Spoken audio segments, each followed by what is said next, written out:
Sykkuno is a wholesome Chungus gaming YouTuber most known for his Among Us streams with Pokimane and Ludwig during the COVID era. He's your typical soft-spoken e-boy gaming celebrity with stands that would decapitate each other for a chance of a one-on-one private gaming session with him. If you know what I mean, he's similar to creators like Dream and Corpse Husband, at least with the type of audience. Wait, you're actually so much braver than I thought. Only 'cause you're here. Everything seemed to be going fine, until a Twitter account posted a Google Doc with the caption exposing Sykkuno, a serial cheater, master manipulator, and a dangerous predator. Around the same time, another YouTuber released an hour-long video that corroborated many of the claims made in the document. The situation quickly exploded. The doc sparked a full-blown meltdown across the community, and waves of women on TikTok began posting videos reacting to and discussing the allegations. But things were not as clear-cut as they first appeared. After people actually read through the document, many started pointing out serious issues with how it was framed. That is when the narrative began to shift, and what followed was an all-out war against the accusers. So that was god-awful. That's it? Amid all this chaos, one question stood out for anyone not completely terminally online. Is Sykkuno actually a predator? Or is he just a swagged up oomph playing the field? Today, we're going to break that down and uncover the truth behind the controversy. On April 10th, a Twitter account named Hemomel posted a 32-page Google Doc accusing Sykkuno of manipulation, cheating, and leading on multiple women at once. Exposing Sykkuno, a serial cheater, master manipulator, and dangerous predator. It included Discord messages, PayPal transactions, a timeline, and a 17-minute voice recording where Sykkuno appears to confirm key parts of the story. The post spread fast, hitting around 20 million viewers in a day. About an hour later, YouTuber Mugen released a documentary covering the same claims, which helped push the story even further. According to the document, their interaction started on Valentine's Day 2026, when she messaged Sykkuno asking if he was still looking for a Valentine's date. They quickly moved to Discord, and things escalated almost immediately. Within 2 days, he was talking about meeting up, moving in together, and even adopting a cat. He also told her that he had only dated one person before, which she claims is not true. They spoke daily, including voice calls and sexual conversations. At the time, she thought the way he acted on calls was intentional and romantic. Later, she believed he was being quiet because his long-term girlfriend was in the same house. The document also claims he sent her money early on without being asked, totaling about 283 euros. It describes this as part of a pattern. Other women allegedly received much larger amounts, including over 1,500 euros in one case, plus paid trips and living expenses. At the same time, he was still talking to other women and planning to meet them at events. A major part of the story is the existence of a long-term girlfriend. According to the claims, they'd been together since 2021, living together since 2024, and she was financially dependent on him. The relationship was kept private, even from close friends. When she found out, she reportedly contacted others involved and was deeply upset. The strongest piece of evidence is the recorded call. In it, Sykkuno admits that he was in a long-term relationship, says it had been unhappy, and confirms he was involved with other women at the same time. He also says he struggled to end the relationship because he still cared about her and felt responsible for her. Telling her I'm still gonna be with you, telling her that you're still her boyfriend? While actively cheating on her every single day. Yeah, I mean, you're right. I should have just said how I felt. One specific part that a lot of people thought was funny is during the confrontation, Hemomel says that he didn't cheat on her and that she's still open to talking because she believes in second chances. But is why I'm still upset with you, but you didn't cheat on me. You can still talk to me and make up for your actions. Don't get me wrong, because I always am there for second chances. But I never will forgive you for cheating on her. Following the release of the Google Doc and a video, 12 girls would come out and all say that Sykkuno had hit on them in the past, with some of them reciprocating and only now finding out that they were a side dish instead of the main. It's important to note that none of these 12 girls said that he sexually assaulted them or that they were minors at the time. This was all fully consensual from 2 adult parties. Oh my god, thank god I turned him down. Sykkuno reached out to me after seeing me in VR chat one day birthday and always messaged out of nowhere or tried to meet up with me at conventions. He bought me Steam games, he showed up in my city for a league tournament and invited me out to a group event, paid for me to play and all my drinks, and we planned to go back out. So he Ubered us to my apartment to store all the prizes we won. Dumb on my part, but I had been drinking. We ended up going to a bar with vintage arcade games to play more, and as a joke told me if I got the high score, he'd pay my rent. He knew I was struggling. After some more drinks, we had to go back to my apartment to pick up the prizes. He wanted to stay and play games or watch a show with me. I didn't feel comfortable and politely thanked him for the night. Sykkuno grabbed me by the waist and pulled me against his body and asked me in a flirty tone, "So, do you want something?" At this point, I was really nervous, but I just told him, "No, sorry, but thank you for the fun, and to have a good night." I never knew he had a girlfriend, nor was I interested. I can't imagine if I had fallen for his playboy tricks. He has always wanted to meet up at events over the past few years. I knew him, but never with my friends. This is effing scary. My friends thought it was weird too. Thank God I had such good friends making sure I was being safe. Damn, guess I was just another number on his list then. Feels bad, man. That wasn't the only thing that came out. Once more people started paying attention to the situation, clips of Sykkuno talking to girls began circulating, and a lot of them are pretty funny. Even the replies are all guys taking notes. Oh wait, Mion, can you move the cards more to the right? It's off. It's blocking. Even more. Like this way? Oh, to your left. Sorry. This way? Yeah, to your left. Yeah, there you go. I don't get it. Yeah, that's perfect. Okay. Oh, we just wanted to see you again, that's all. Oh, you're so dumb. Wait, why? You look nice today. This guy's so Not that you don't troll. normally. Okay. Anyway. Write that down! One screenshot in particular basically turned into a meme at this point. "I haven't really dated much. So, you have me now. My XP bar is low." I mean, hell, even the girl that was confronting him for cheating on her friends was still telling him that she gives second chances because he didn't cheat on her. There's also an older clip going around again where he straight up sounds like an anime character. Wait, you're actually so much braver than I thought. Only 'cause you're here.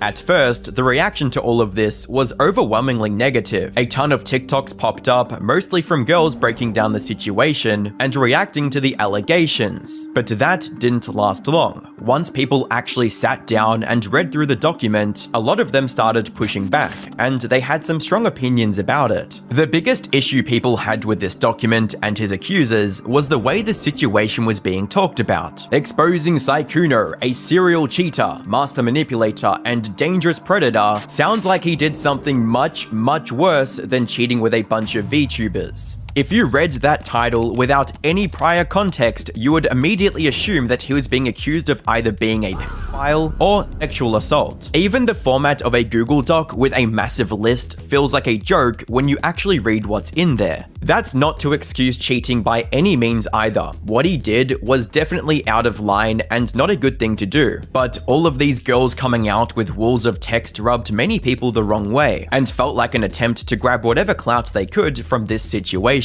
Hi, I'm a fully grown woman, and let me tell you how I had a heterosexual encounter with a male. Can't believe I survived. We should kill him. So you went out on a date with him, he paid for everything and was super nice, nothing else happened, and now you're trying to cancel him for clout because you see all the attention about it. Got it. Probably the craziest clip to come out after the doc dropped was from a girl who posted a 12-minute video about her experience with him. In it, she says that they had consensual sex, and that he finished inside of her. The way she tells the story, especially with her crying, makes it sound like she is describing something non-consensual, but she clearly says in the video that she gave consent. So what she is actually revealing is that they hooked up, bro came in her galupa, and she was okay with it at the time. And we end up having sex, and I didn't have it in me to tell him to stop, so I just let it happen. And while this was happening, while we were doing it, I always wear protection, and I only sleep with people I'm in a relationship with, so I'm not used to one-night stands or anything like that. But We were not using protection, and I'm legally hard of hearing, if you guys don't know already. But in the heat of the moment, he asked me if it was safe, and I didn't hear him, but I just said, and he finished inside of me, and then that was it. Homelander couldn't get this story out of me. I thought the sex was consensual at the same time. I wasn't drinking. I literally, he just convinced me that I wanted to fuck him, and I did it, and now, like, I regret it, or something like that. And they're gonna use that. They're gonna go, you fucking raped that woman, and it's going to happen. I'm losing my mind. Why does it keep getting more stupid? Agrees to share a room with him, claims he made a move on her, she gave him oral because she's a people pleaser, according to her, eats a banana to disassociate, found this funny, admits to having sex with him the next morning, claims to always have sex with protection and only with people she's in a relationship with, claims not to hear him ask, is it safe, before she replies with, Thus, he finishes inside her. Her first question to him after the act isn't about the lack of protection, but when his last relationship was, or if he sleeps around a lot. If you're a victim, the only thing you'd be a victim to is your own stupidity. This is a perfect example of why you should avoid putting yourself in situations that could turn sexual if you're not confident in your ability to set clear boundaries and say no when needed. Trying to rewrite history and frame this as some kind of assault is completely disingenuous. Stuff like this is exactly why actual victims of sexual assault don't get taken seriously. Too many of these allegations turn out to be nothing burgers that poison the well for real stories. Regretting sex with someone or thinking, I said yes, but in my head I meant no, is not sexual assault. It's being mad at yourself for not verbalizing your boundaries and saying yes to things you were uncomfortable with, even when you had every chance to speak up. You literally admitted in this video to giving verbal consent to him. Hanging on to it and only coming out with this story because she claims to feel blindsided by him having a girlfriend makes this come across more like a scorned side piece looking for a paycheck. This wasn't assault whatsoever. It was consensual sex between adults followed by regret and retroactive framing. Take responsibility for your choices instead of playing victim. By now, the original accusers were getting more heat than Sykkuno. Homomal quote tweeted her Google Doc tweet saying that English wasn't her first language, as if that's somehow an excuse. The only girl that Sykkuno had relations with that didn't seem to want to smear him as a predator was a creator named Powder. At first, she just tweeted a picture of her DMs with him, saying, ladies, you're not special, we're all special. But once she started seeing other girls try framing him as something potentially worse than a cheater, she came out and said, can you criticize him for cheating? Absolutely. But never once did I feel manipulated by this dude. He's a huge flirt, but I was incredibly aware of the power dynamic. Also, he was just friendly. He's quite forward with his riz, which I didn't like being around. Gave me player vibes. Am I going to flip out on him? No. Usually when someone is like that, they're already talking to multiple people. I see some women trying to play victim as if they didn't have a brain in the situation. Also saw people throwing the word predator around. I think that's unreasonable. Muujin never really was a reliable narrator. If a large creator who is friendly asks to play a game with you, would you say no? This would catch the attention of Muujin, the creator that posted the hour-long video alongside Homomal's Google Doc. Can you criticize him for cheating? Absolutely, but I had no viewers whatsoever and became desperate after trying everything to be relevant, so I chose to appeal to the people who hate my gender in order to pay rent. Am I going to flip on a serial cheater who had sex with women without telling them that they'd be homewreckers? Of course not. Morals are an obstacle to my income. Muujin was never really a reliable narrator, so when his video eventually comes out about me being cancelled by my audience for secretly having dated a black guy, even though I keep saying that I can't stand minorities, please don't trust him. Also, English is my first language, and I have no idea that predator can mean a person or organization that uses weaker people for their own advantage. But it's okay, my audience gobbles up anything I say anyway. Dumbass simps, Lamau. Eventually, after getting even more blowback, Muujin made another tweet trying to clarify his intentions with the video,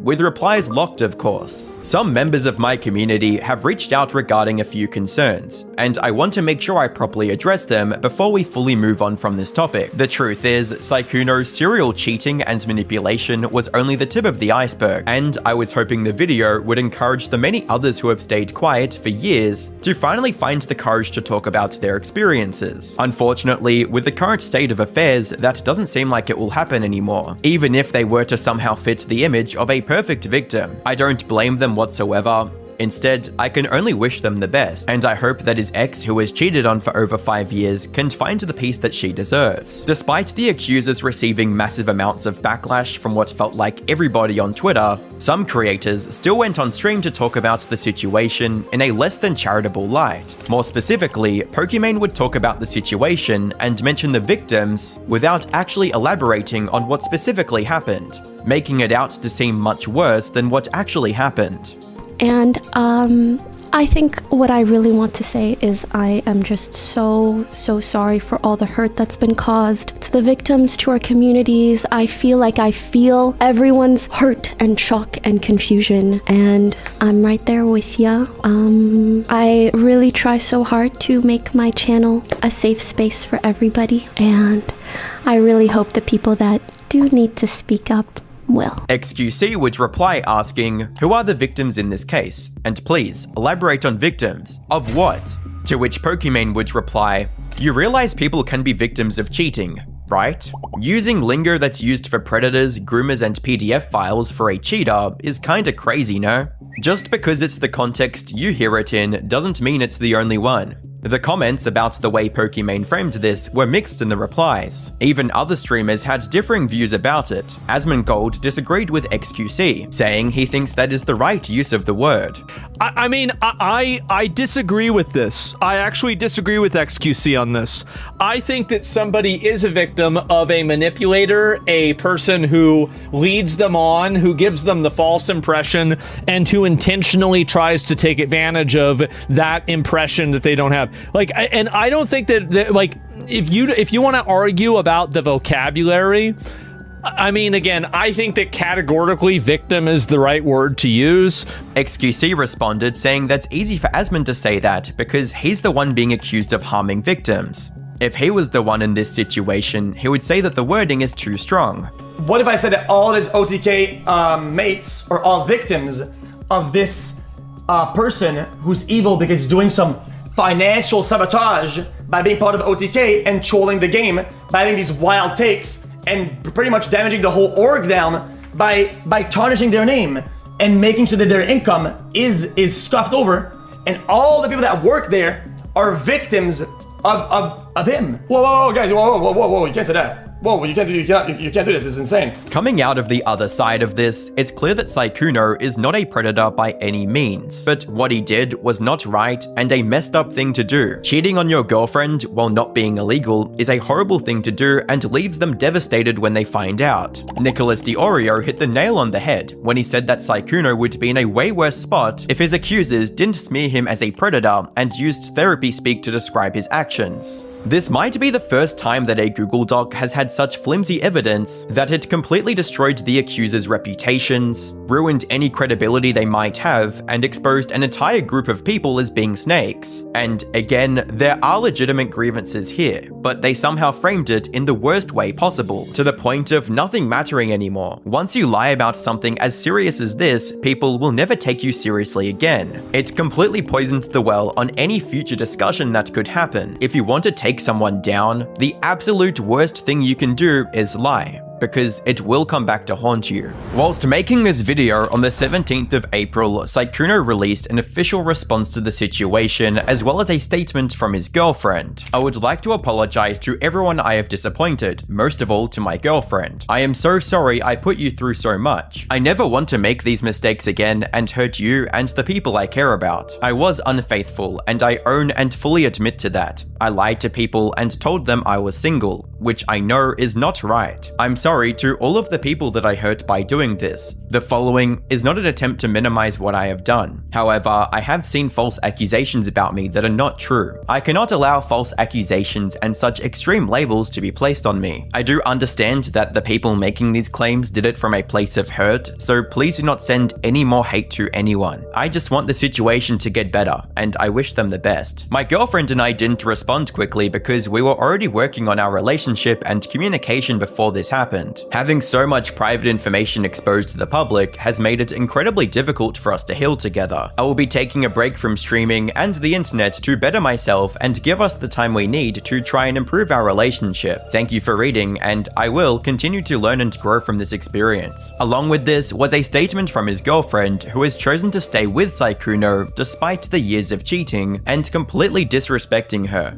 Hi there, I want to start by saying thank you to those who have been checking in on me and wishing me well during such a difficult time. It's been extremely heartbreaking to learn everything I know now, and going through this has been one of the hardest things I've ever been put through in my life. I've been tossed around from all sides. Me and my reality have been continuously shattered. Though no matter how broken I am, I never wanted this to be public. It deeply hurts me that I wasn't given a choice in that, or even just warned that this would be happening at all. I didn't want this. Even after the fact, I wish they would have at least checked in on me or asked me how I felt about everything, but I haven't heard anything from the people involved since this all came out. I understand that those involved with him may have been hurt as well, but I don't believe my feelings were considered in this situation at all. Having my worst fears become my reality, then put on full display and used for profit for everyone to see is absolutely mortifying. It truly feels like a nightmare. It was already hard enough trying to work through things in private. This has just added another layer of difficulty and stress on top of everything. It's made it so much harder for me to cope.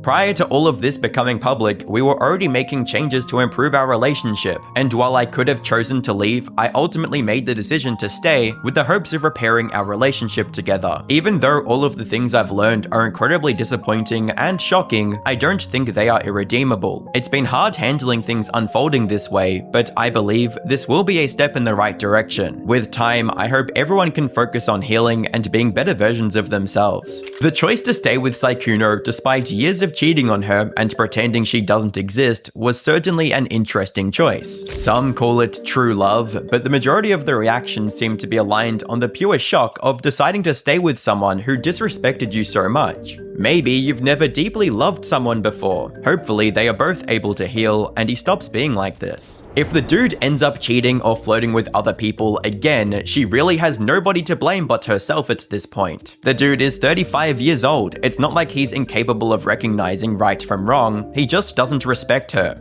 He cheated, got caught and exposed. She blames the girls instead of him. This MF is Light Yagami. Those 3 tweets basically map out the entire conversation happening online right now. The reaction to her choosing to stay isn't one single thing, and it isn't 3 things either. It's this whole messy spectrum of opinions, and compressing it down to fans support her or fans are mad at her misses what's actually going on. On one end, you've got the sympathetic crowd, the people who are basically saying love is complicated, people stay in relationships for 1,000 reasons you're never going to understand from the outside, and you really shouldn't be judging a stranger about the biggest call of her life, which honestly is a pretty fair way to look at it. Then you've got a different group that I'd call the concerned crowd, and this one's a little more uncomfortable to talk about. These are the people pointing out that she's been living with him since 2024, that her whole life is pretty tangled up in his streaming career, and they're asking the questions that nobody really wants to ask out loud, which is, how free is the choice to stay when leaving means blowing up your entire financial situation at the same time? They're not being hostile towards his girlfriend, and not necessarily Sykkuno either, but more so the position she's in. Then you've got the tough love crowd. They're both fully grown adults, and if he does it again, it's on her take. I go back and forth on that one personally, because on one hand, she is 35 years old, and treating her like she can't make her own choices is a special kind of condescension. And then you've got the 4th group, which is honestly where most of the actual heat is going right now. And this is the camp that has completely weaponized her statement against Mugen and Hemomel. The reading is basically, she said she didn't want this, she said nobody checked on her, she said her worst moment got turned into content, so you hurt her more than the cheating ever did. That's the take that I've seen gaining the most traction so far, and that's the one that's been the most damaging for the accusers, Mugen in particular, because if you actually go back and read what she wrote, she says she never wanted this to be public. She says she wasn't given a choice, she says her pain got used for profit, and reveals that she hasn't heard anything from the people involved since this all came out. That one line is a guided missile, and it's aimed at a very specific person. If we go back to Mugen's clarification tweet, he frames claims his decision to make the video to be on Sykkuno's girlfriend's side, stating, "I hope that his ex who was cheated on for over 5 years can find the peace that she deserves." This was the mission statement, Mugen hand on heart telling everyone that the hour-long video essay wasn't a hit piece, wasn't content farming, and wasn't a grudge, that it was for her, the silent victim, the girlfriend, the person who got cheated on for 5 years and deserved peace. Every single time somebody pushed back on the tone or the framing or specifically the word predator, the response was the same thing, which is, "I'm doing this for the women who couldn't speak for themselves." That was his shield and the entire moral foundation the video was standing on. So then, the woman he built that shield around finally gets to speak. And what does she actually say? That nobody warned her, that nobody has checked in on her, not a single DM, not one, "Hey, are you doing okay?" Nothing before the video dropped and nothing after. That her worst fears got packaged up, monetized, and put on display. She used the words mortifying, nightmare, and used for profit. That is not a thank you note. That is the person you said you were fighting for telling you in the politest way possible that in the exact moment you were supposedly protecting her, you were actually the one holding the camera and collecting the ad revenue. And the thing is, every single camp on that spectrum of reactions I previously explained has a reason to be mad at Mugen specifically. The sympathetic crowd thinks he dragged her through public hell she never asked for. The concerned crowd thinks he talked endlessly about her situation without ever actually doing anything to help her out of it. The tough love crowd thinks he treated a full-grown woman like a helpless kid who needed saving, and the fourth crowd straight up thinks he used her as a prop in his own narrative. Being wrong in that many different directions at once is kind of an accomplishment, honestly. So here's my take on the situation. First of all, cheating is genuinely a shitty thing to do. I didn't know much about Sykkuno before this situation, but based on what I know now, he seems like a shitty person with great riz. Sykkuno lied to his girlfriend for years, lied to the women on the side, and used a carefully built wholesome image to cover up some pretty selfish behavior. None of that gets excused because the accusers overplayed their hand. But Mugen is the one who turned a bad situation into something much worse because he reached for the loudest word he could find, wrapped it in moral language, and then claimed to be doing it for a woman he never once contacted. That isn't journalism and it isn't advocacy, it's YouTube content. And as for his girlfriend, whatever anyone thinks about her choice to stay, it is her choice. She is a grown adult who knows him better than any of us on the internet do. She said clearly that she wants to work through this privately, and respecting that is the least the internet can do after putting her through a week of this. I said earlier, and I'm gonna say it again, if you want to take someone down, the worst thing you can do is lie. The second worst thing is trying to tell the truth on behalf of somebody who never asked you to. But the darker side of creator fame goes far beyond one streamer's reputation. From teaching their female fans how to on video call, you bend your legs and then you arch your back and you don't arch your back. You do it faster. So it's like that. To making a put a hand down their as a part of a live show. Do you want cheese bone? I'd love one. I can't believe I'm reaching in there right now. There have been countless YouTubers whose blatant behavior has led to the destructive downfall of their public image and their career, starting with none other than Wilbur Soot. Wilbur first gained success with collaborative Minecraft videos on the Dream SMP, garnering over 6 million YouTube subscribers and 4.7 million followers on Twitch. His indie rock band Lovejoy also won multiple awards and performed to packed venues worldwide.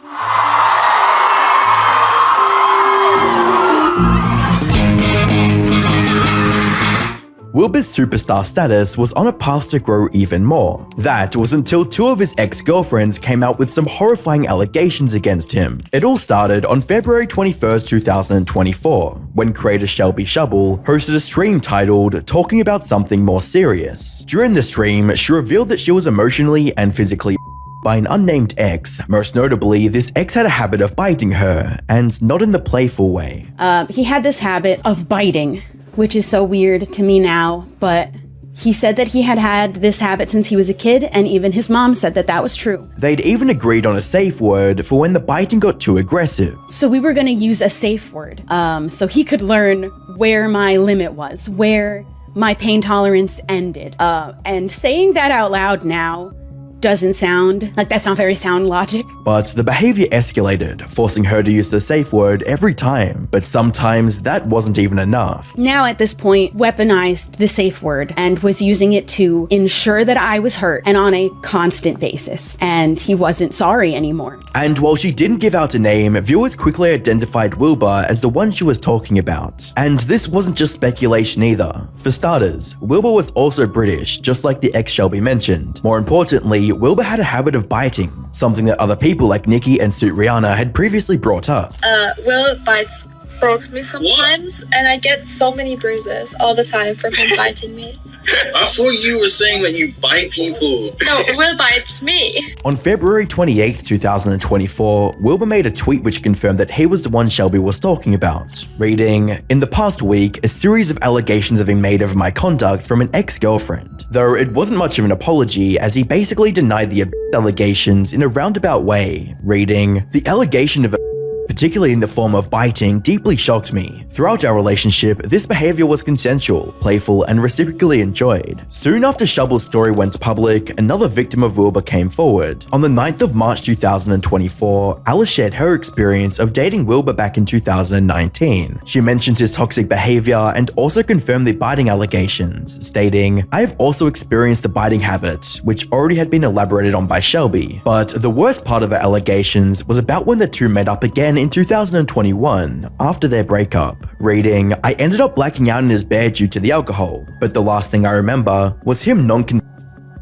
clothes," unquote. This was the end of Wilbur's career, as everything he'd built over the years came crashing down. He lost over 250,000 subscribers in only a month, and his channel has only continued to decline. Wilbur's actions permanently stained his career and future, though despite the internet's vicious backlash, he never faced legal repercussions and flew under the radar of authorities. However, the next person on this list wasn't lucky enough to dodge prison time. Austin started his YouTube channel in 2007, gaining massive support in the beginning for his a cappella style rock song covers. This is stay in your lane, boy, but we go where we want to. He eventually began creating original music, which was also a huge success. Bring me up again. Good will fix me now. Diving away or down. During this time, he gained over 500,000 subscribers and over 41 million views. But everything was about to fall apart, as his channel would be banned from YouTube. It all started going downhill on the 10th of May 2015, when PubFresh published an article revealing evidence of the singer's inappropriate behavior with his young followers. The article also discussed Austin's inappropriate chats with a year-old, reading, "He sent me a video of him teaching me how to twerk. He said, okay, now it's your turn. I didn't think he actually wanted real twerk here, especially since I was effing." Austin even gave her step-by-step instructions, asking her to twerk for him. Hey cutie, so this is like the first basic so this is what you do. You stand with your legs apart, you bend your legs, and then you arch your back, and you arch it. You do it faster, so it's like that.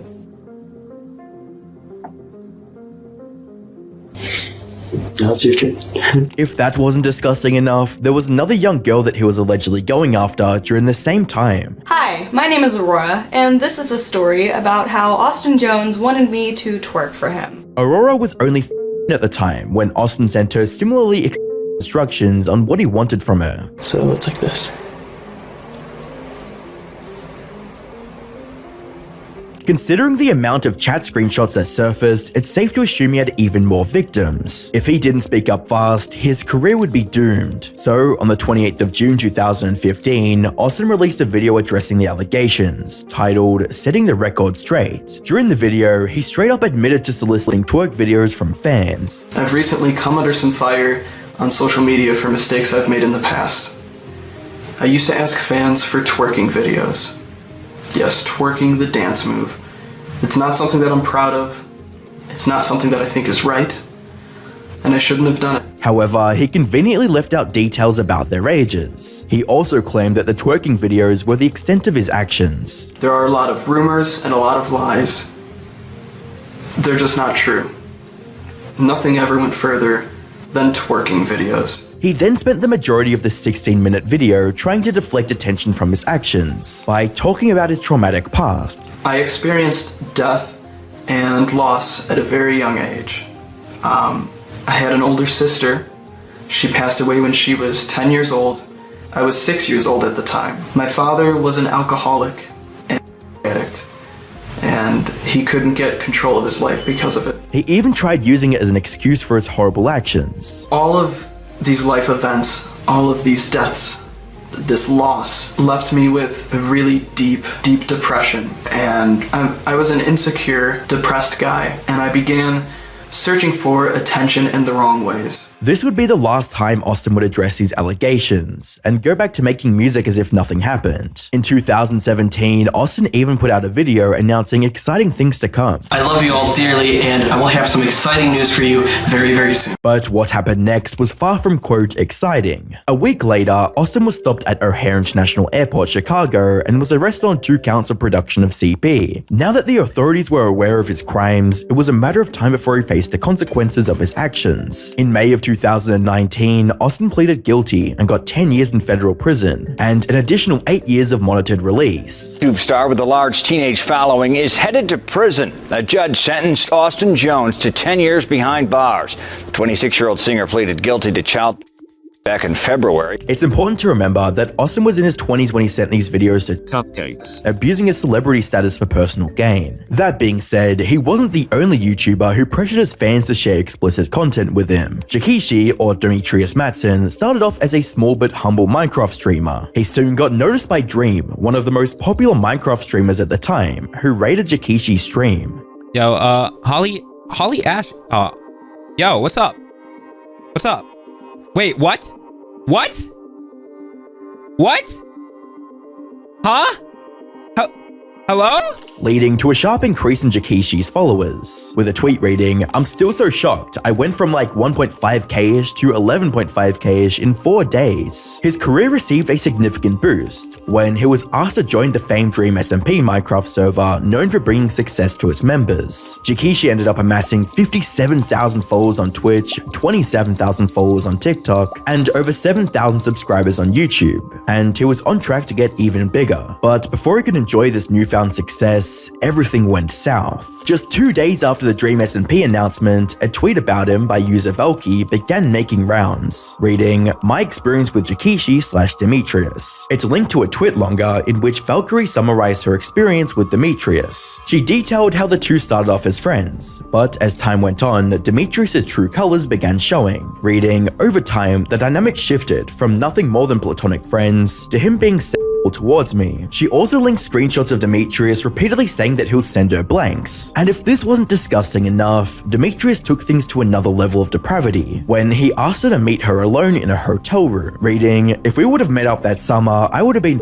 while he was 20, alone in a hotel with a man who said he'll, quote, try to not make advances on me." The post got enough traction to reach Dream, and he took immediate action, with a tweet reading, "Removed Demetrius from the SMP for gross accusations that he also confirmed privately were accurate." However, this was only the beginning of Demetrius's downfall. Near the end of her tweet longer, Valky stated that she knew that she wasn't his only victim. And this turned out to be 100% true, when, within days of her tweet going live, 18 more people came out with accounts of similar experiences with Jakishi. Even then, the allegations kept flowing in, and by the end of the week, approximately 40 people had opened up about their experiences with Demetrius. Needless to say, the internet quickly turned against him. His Twitch was terminated for breaking terms of service, and every video on his YouTube channel was deleted as well. Jakishi basically vanished from the internet without a trace, and hasn't tried to revive his channel since. However, the next person on this list is still desperately trying to restore her once successful YouTube career. Colleen Ballinger, famous for her internet persona, Miranda Sings, cultivated her career over more than a decade, garnering over 20 million subscribers across multiple channels. At one point, she toured the world, performing her one-woman comedy act. You just gotta sing them this song, then you can sing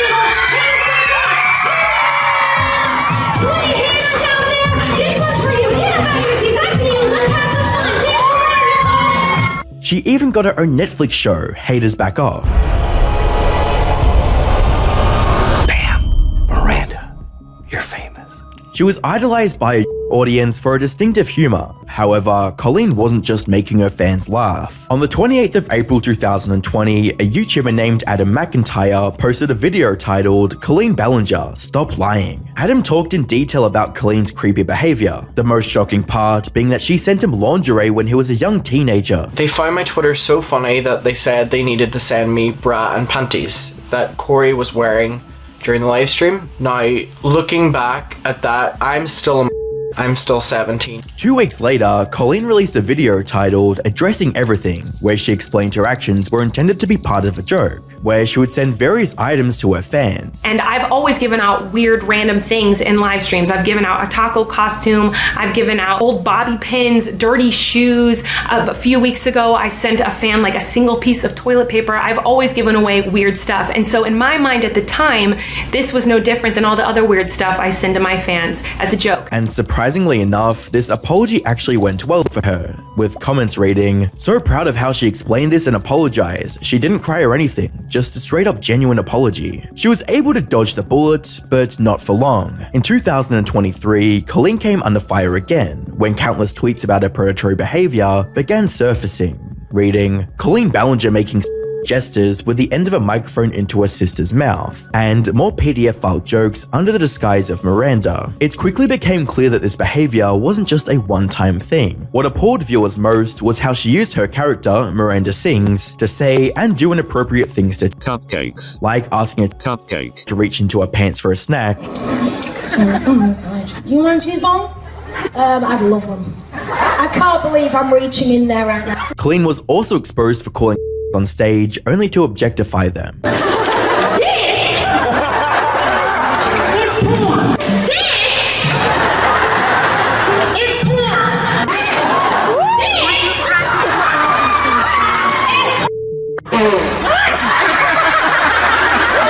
With ample evidence against her, it would only be logical for Colleen to issue a sincere apology. But instead of doing that, she did something completely unexpected and bizarre. On the 29th of June 2023, she released a video where instead of apologizing, she sang a song with a ukulele. All aboard the toxic gossip train.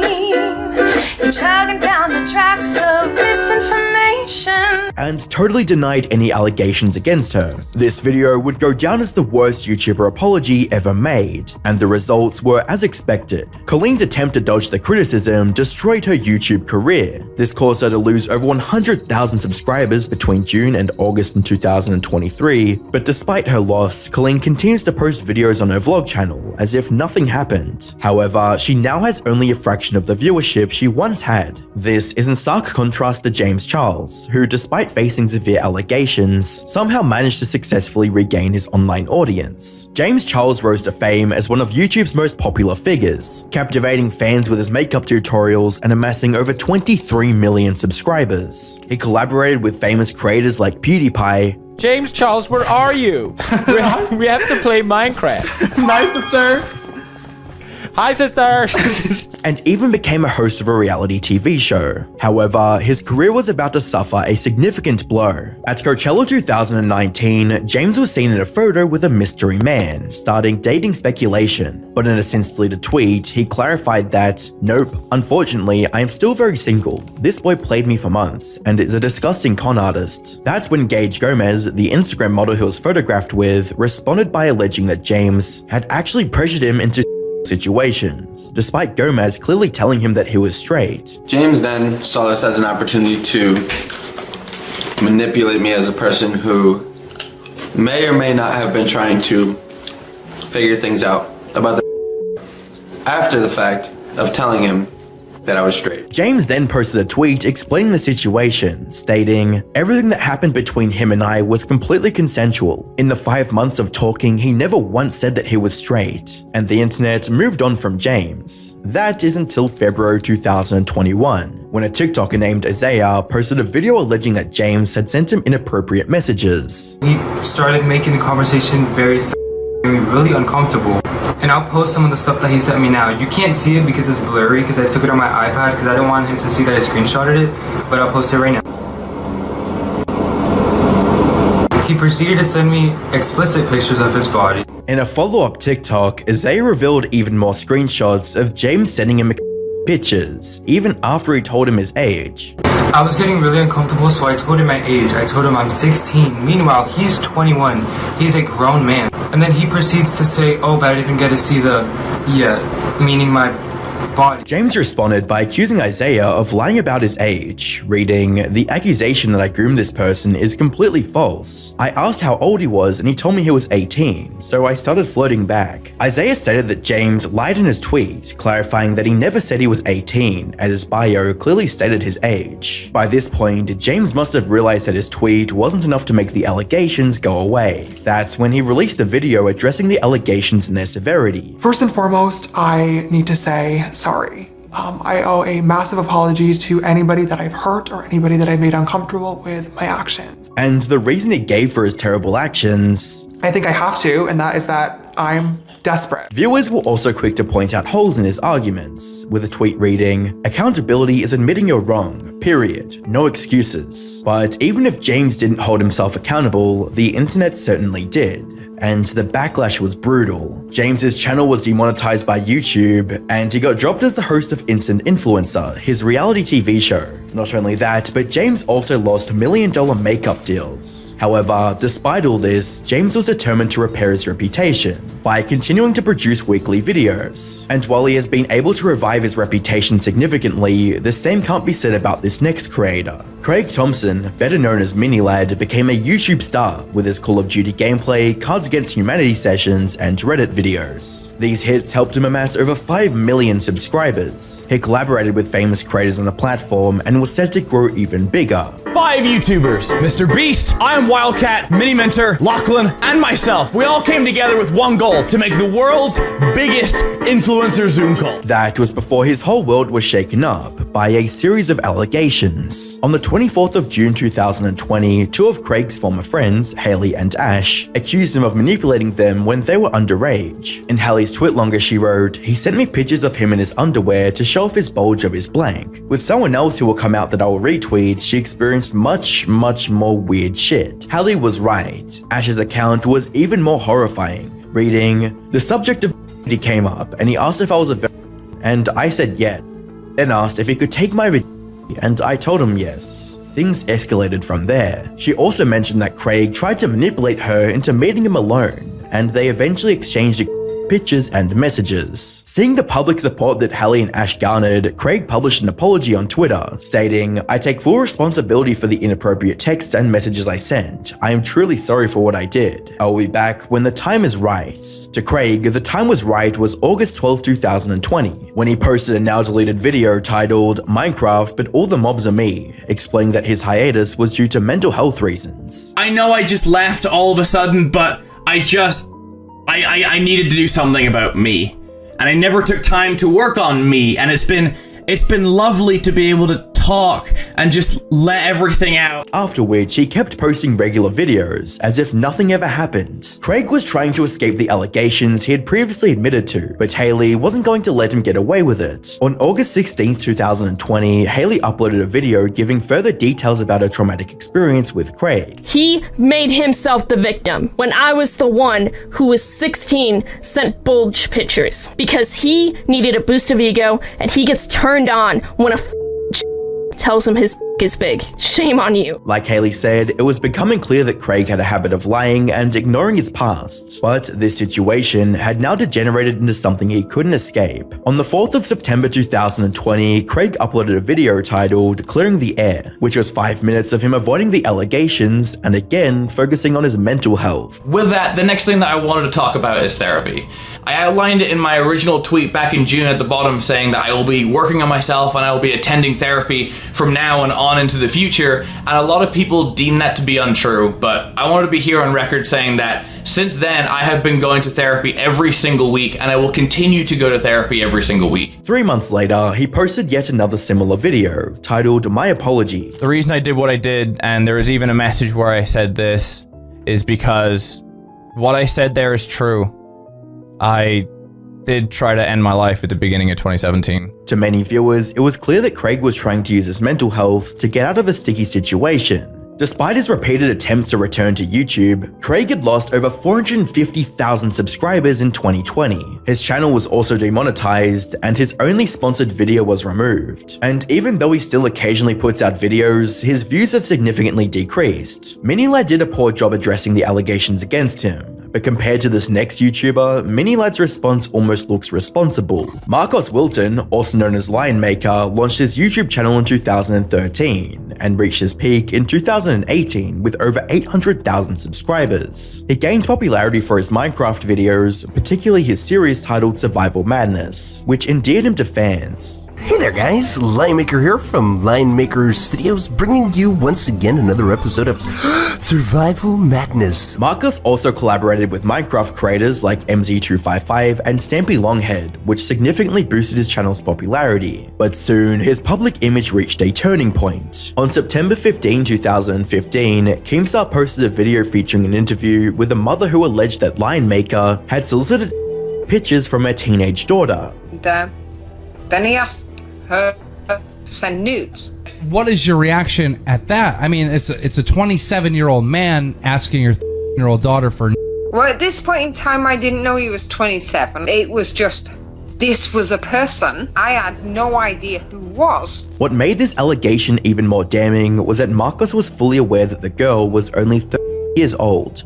Before he asked your daughter for, did he know how old your daughter was? Absolutely, absolutely. February 24th, I had an interaction with him on Facebook, and I said to him, I'm very grateful that she has somebody that she can feel she can open up to. Right. But you must bear in mind, she is only a 30-year-old. Despite this, he completely denied the allegations, claiming that his Twitter was hacked and that the hacker intended to frame him. Since Marcos had no proof except for his word, viewers were hesitant to believe him, and his word became even harder to believe as more accusations came out. In December of the same year, a video titled "My Crazy PDF File Experience with Lion Maker Studios with Proof" was posted. In the video, a 16-year-old boy named Steven Shinks claimed Marcos offered him $500 for images of himself. Steven said he refused the offer, but Lion Maker had already transferred the money through PayPal. He's like, oh hey, I'll send you some money on PayPal if you send me some nudes. I was like, what the fuck? $50. Lion Maker Studios. Yep. Refunded on June 12th. Despite this, Marcos continued to insist that he was being hacked, but this would change in November of 2016, when Colossal invited Marcos for an interview on his channel and put him on the spot with some hard-hitting questions. You can say the same for me. If I'm in a relationship with a 16-year-old, I'm 28, same age as you. Is that up? It's a very, very simple question. You only have to answer yes or no. I don't, Colossal. Because I find it interesting that you're dodging that question when it's a very simple question. I'm not dodging the question. I don't think you can answer it. I think your moral compass is completely and you can't answer it. Marcos's inability to answer a simple question made him appear even more guilty in the public eye, and his situation was about to get so much worse. The final blow came in December 2018, when Marcos's ex-girlfriend released a video titled "My Experience with Lion Maker." She explained that the abuse happened from the age of 14 to 17, and that pretty much was being shouted at, being screamed at, having my name cut into his arm, chairs being thrown out windows, laptops being thrown at walls, being told it was all my fault, him drinking because he knew I hated it, and being an alcoholic. In getting angry, he seemed to play off of my fear. There was no reviving his career after this, and ultimately, in January of 2018, both of Marcos's YouTube channels were deleted. Marcos tried to cheat the system in 2019 when he made another channel, but this would also be deleted in June of 2020. The last glimpse of Marcos on the internet was during an Instagram live session, where viewers witnessed him having a tragic breakdown in real time. Is this what helps you feel better about yourself? So sit there and cuss me out and call me whatever the fuck you want to call me. You're watching me. You're watching me. You are watching me. Lionmaker completely broke down when it was time for him to address the allegations against him, which is in stark contrast to another YouTuber who was able to talk about his crimes on camera with a straight face. Tom Willett, better known as Featureman on YouTube, initially pursued acting and had encounters with numerous celebrities during his Hollywood career. After retiring from acting, he launched his YouTube channel, Featureman, which gained fame in 2012 with his viral video titled How to Eat a Watermelon Tutorial. Hello watermelon students, today I'll be doing a tutorial on the correct way to eat a watermelon, as you can see right here. The channel garnered over 450,000 subscribers and 2 million views. Fans believed that this innocent old man could do no wrong, but they couldn't have been more mistaken. In February 2023, a mysterious Reddit post surfaced with the caption, "A jury found appellant Thomas Willett guilty of 3 counts of violation of NRS 201.190, the infamous crime against nature." Upon taking a closer look at the newspaper clippings attached, it became clear that Tom faced 3 blank charges in the past. He would frequently volunteer at shelter homes, but with an ulterior motive. As news spread, Tom decided to discuss details about his conviction in a now deleted YouTube video titled My Jailhouse Adventures, recommended for adults only. During the video, he acknowledges the conviction while still tiptoeing around the actual crime he was convicted for. About 1977, I became involved with the court system once again. I was arrested and I was sentenced. And the sentence was life in prison. Implying that NRS 201.190 was a corrupt law made to punish homosexuality. If a police officer didn't like you, they could charge you with infamous crime against nature.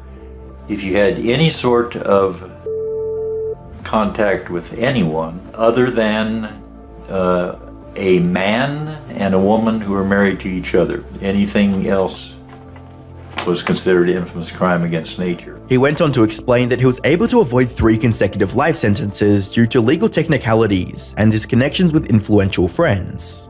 Anyone who's in a situation where you are dealing with law enforcement that is not proper, do stand your ground. I did not make any deals with any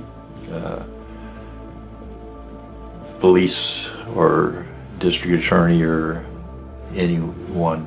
Everything happened because I happened to have some friends. Viewers were quick to point out the lack of remorse in his tone, and one even found damning evidence from the deleted video, where Tom wrote, "I was rich with friends, and they helped a lot."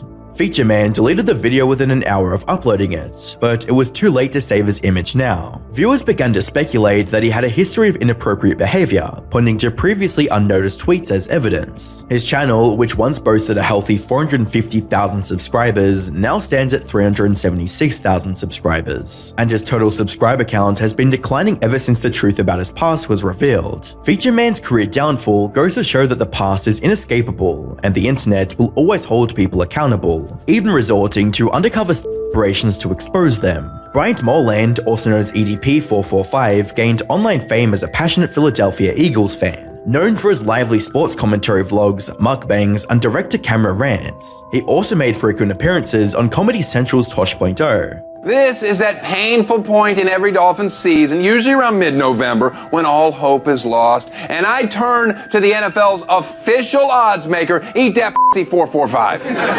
Yo, Daniel, what the f it is, my n***? Thanks for having me on, dog. His channel amassed over 2 million subscribers, beloved by his audience for his candid and unfiltered opinions. But Bryant soon discovered that even his most loyal fans had their limits when it came to supporting him. In July 2020, rumors began circulating about EDP sending inappropriate messages to some of his fans. Some even posted a tweet containing videos of EDP's conversations. What shocked viewers the most was about his disturbing way in which he talked about Lucy, you better show me some I don't give a f. Like, talking about you want me to wish that happy birthday, motherfucker. You better show me some something shit. Oh my god, EDP, like, she's motherfucker. I don't give a f if the motherfucker, like, ain't shit free in this motherfucker. And that wasn't all. EDP's chat recordings with a 13-year-old girl further revealed his predatory behavior. Where would you like me to Good, because I really want to taste your... I bet it tastes really good. Wherever you like. Good, because I'm gonna and lick you from head to toe. With such damning evidence against him, Bryant had to provide an explanation. But what he did was far from that. In a 1-minute long video, Bryant used the allegations piled against him as an opportunity to make an ill-timed joke. If you honestly believe that I'm a motherfucking now, you're fucking high. Not knowing exactly how bad this joke would age. During this time, the YouTuber Cold Raven was dedicated to exposing EDP for his crimes, though he was having tough luck, since EDP's fans weren't ready to believe him. That was until one of Cold Raven's followers decided to set up a trap for EDP. They set up a fake account pretending to be a and successfully lured EDP into messaging them. And that was when Bryant's fate took a turn for the worse. On the 18th of April 2021, Bryant was intercepted by predator poachers on his way to meet a 3-year-old girl as part of a catch him in the act. When questioned, he claimed he was merely going to pick up a cupcake, in a statement that quickly went viral. Chet Goldstein from Predator Poachers posted the video titled "Famous YouTuber EDP445 Caught Meeting 3-year-old Girl," exposing Bryant for his predatory behavior. Chet's video revealed EDP for who he really was, and the internet didn't like it. His channel lost a ton of subscribers and was eventually deleted in April of 2021. He even lost his job as a security guard and struggled to make ends meet. In attempts to return to the platform, Bryant uploaded an apology video on the 7th of July 2023. I want to take full responsibility for my actions that happened on April 21st, 2021. The entire YouTube shit that went down, the entire YouTube incident. And it almost looked like he was taking accountability, until he started playing the victim card to gain sympathy. I've received numerous fucking messages, screenshots from my friends and family. You know what I mean? Them getting harassed, them getting bullied, them getting fucked with by people. You know what I mean? And it's all my fault. In a later video, he took back his apology, claiming it was only directed to his friends and family. He said that you did admit to like talking to like a 3-year-old girl, that you made that apology, but so the apology wasn't for that? What? So I'm kind of confused. Like, no, the apology was towards all the people that hurt directly. Was to my friends that I hurt directly. Was set up, bro. That's what it was. And it made sense that Bryant wasn't apologetic, since he was caught yet again in another 2023, this time by Gideon and Skeeter. I'm just seldom at a loss for words. You know, 2 years ago you were caught my ass in 4K trying to meet a 3-year-old and really, I'm not talking to you. Why? Really, this is the bullshit, man, that y'all pulling right now. This video sealed his fate, and although EDP445 wasn't arrested, his story serves as a classic example of justice prevailing. The same can't be said for Plasma Master Don, who was able to dodge 3 consecutive life sentences. Plasma Master Don was a YouTuber celebrated for his unique covers of popular songs, like Joji's Slow Dancing in the Dark. You're so great. Yeah. His channel garnered over 500,000 subscribers, and was well loved by viewers because of how wholesome his content was, with one comment even saying, "YouTube is about doing what you love. Keep going, mate." However, his facade of being a kind internet grandpa was about to fall apart. On December 12th, 2020, a number of Reddit posts exposed the truth, reading, "Plasma Master Don, a sweet old man who does song covers, just recently has been registered as a offender." The posts also linked to a offender registry, revealing that 73-year-old Donzel Edward Owens was convicted of imposition against an cupcake on August 19th, 2019. As the news spread, viewers began to suspect that Plasma Master Don and Donzel Owens were the same person, a claim that Plasma Master Don denied. However, further investigation revealed that Donzel Edward Owens' birthday, September 10, 1947, matched the one in the YouTube channel. And if that wasn't evidence enough, Donzel Edward Owens' car was a white 2005 Buick Century, the same car that Plasma Master Don owned. Good morning, YouTube. I've had a few requests on making a video of my car. This is a 2005 Buick Century Custom. Not to mention that it was clear that they shared the same eye color, hair color, and glasses. Realizing his audience expected a response, Don chose the easy way out. On October 14th, 2020, Plasma Master Don announced that he was facing serious health issues, and that he might end up shutting down his YouTube channel. Some viewers believe that he was using his health issues as an excuse to avoid the allegations against him, with one comment saying, "Don't try and hide it with a health cover-up. Donzel Edward Owens Jr., he uploaded his last video on the 18th of November 2020, and soon after, Donzel Edward Owens Jr. passed away on the 21st of December 2020. Whilst Donzel's crimes remained hidden from the public for a long time, in contrast, this next YouTuber posted his crimes online for everyone to see. During YouTube's early years, James Jackson, aka Onision, gained significant attention for his sketches and parodies. His video Banana Song, I'm a Banana has garnered over 94 million views on the platform.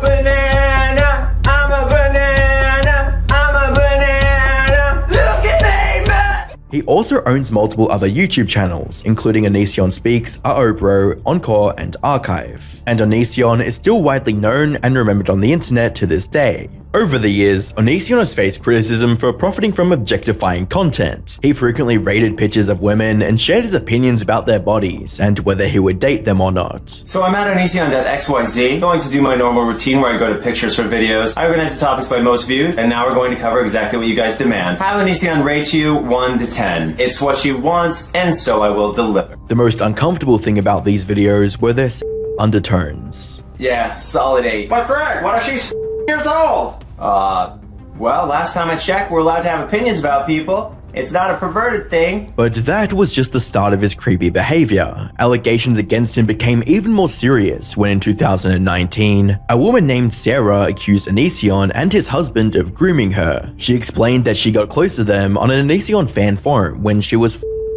over time, she was manipulated into living with them, during which time they allegedly her. Sarah also went on to say that Onision and his husband had sexual relations with her when she had turned 18, something that he himself confirmed. Once she said, you know, I'm only gonna sign this NDA if you sleep with me, was the clear message there. We felt pressured, like we had no choice, because I had remembered that comment prior of her saying she could ruin my life if she wanted to. Onision claimed that he was pressured into the situation, but viewers didn't hesitate to point out the holes in his argument, saying, "A teen pressuring two adults into is the most laughable shit." His later videos addressing the allegations made the situation worse, as Onision attempted to justify his actions. When you start out at 18, it's like the smallest chance of having a Down syndrome baby. And then you go all the way to 35, and 35 it becomes like almost a 50-50 chance, according to my research. As well as other defects. So when you have people who are attracted to 18 and 19-year-olds, you're talking about people who are attracted to people who are at the premium age for breeding. The claims against him gained even more credibility in January of 2021, when Chris Hansen from To Catch a Predator launched a full-blown investigation on him. Hey everyone, Chris Hansen here on the YouTube channel Hansen vs. Predators, and Have a Seat with Chris Hansen, coming to you live tonight from New York City. And when Chris showed up to Onision's house for an interview, Onision called the police on him. 911, what are you reporting? Hi, there's a person who's been stalking me online and they just showed up to my house. Okay, and they're outside now? Yes, they're knocking on my door. Okay. It seemed like Onision was surrounded by hate on all sides, and so his next step was to abandon his YouTube channel altogether. I just wanted to formally apologize for my behavior lately, and let you know and announce my retirement. But this didn't solve Onision's problem. In 2023, Onision was hit with a major lawsuit where he faced charges of and engaging in activity with a fan. Later, he posted his final goodbye in February of 2023 and hasn't been seen on YouTube since. Allegations against Onision accumulated over a long period of time until they reached a breaking point. Even though the next YouTuber's story is still unfolding, it seems like it's heading in the same direction. Dr. Disrespect was once one of the top streamers on Twitch. However, in June 2020, he was permanently banned completely out of nowhere. This prompted him to move over to YouTube, where his channel now boasts over 4 million subscribers. Dr. Disrespect's mysterious ban piqued the interest of his audience, leading to speculations about the reasoning behind it. But no one could have guessed what was to come. On the 22nd of June 2024, a former Twitch employee, Cody Connor, made a tweet revealing a secret behind the ban, stating, he got banned because he was caught a cupcake in the then existing Twitch Whispers product. He was trying to meet up with her at TwitchCon. Even though Cody's tweet didn't mention any names or contain any evidence, Dr. Disrespect felt it necessary to respond and ended up making the situation so much worse, with a response reading, I get it, it's a hot topic, but this has been settled, no wrongdoing was acknowledged, and they paid out the whole contract. Doc faced a ton of backlash for the strange wording of this tweet, and was compelled to address the situation once again, writing, "I didn't do anything wrong. All of this has been probed and settled. Nothing illegal, no wrongdoing was found, and I was paid." Doc already started facing major career setbacks because of the allegations, as a game company co-founder terminated their relationship with him. The very next day, Doc issued a statement on Twitter, in which he gave an answer for why he was banned on Twitch. He confirmed having Twitch whisper messages with the but stated that they only, quote, lean too much in the direction of being inappropriate, but nothing more. Nothing illegal happened, no pictures were shared, no crimes were committed. I never even met the individual, unquote. It's safe to say that Doc's response to the allegation was a complete catastrophe, so much so that his own friends made videos condemning him, as Nick Merck stated. And in that very tweet, he basically confirms that, he was texting an girl, and it went weird sometimes, and look, just to be blunt and straightforward, man, that's inexcusable. It's unacceptable, right? While Tim the Tapman said, if he knew that was and those were the messages being sent, I cannot support that. Apart from that, Doc revealed that the Twitch ban in 2020 had cost him a Nike sponsorship. We lost out on a lot of big deals, a lot of sponsorships. I mean, shit, we had Nike, we were talking to Oakley. I mean, and that's no joke, man. I can bring up Oakley prototypes right here. This situation also led to YouTube removing Doc from their partner program, and him losing over 110,000 subscribers in the following 2 months. As news spreads and new developments in the story arise, Dr. Disrespect's situation is only going to get worse. And with his recent Twitter posts, it seems like he's going to try and make a comeback, but leaning more into the right-leaning Red Pill community. Throughout the platform's history, countless YouTubers have been exposed as predators. While we've discussed several today, new and unexpected revelations continue to surface. No one could have foreseen that this would be the reason behind Dr. Disrespect's ban from Twitch. And it makes you wonder, who else is hiding these dark secrets behind their on-camera facade? And when a creator with a disturbing reputation tries to return, the internet does not let them rewrite the story. What happens after a once beloved creator is outed as a predator and terminated off the platform? Do they accept their fate and leave the internet for good? Or do they try and revive a dead career by any means necessary? This is my 9 millionth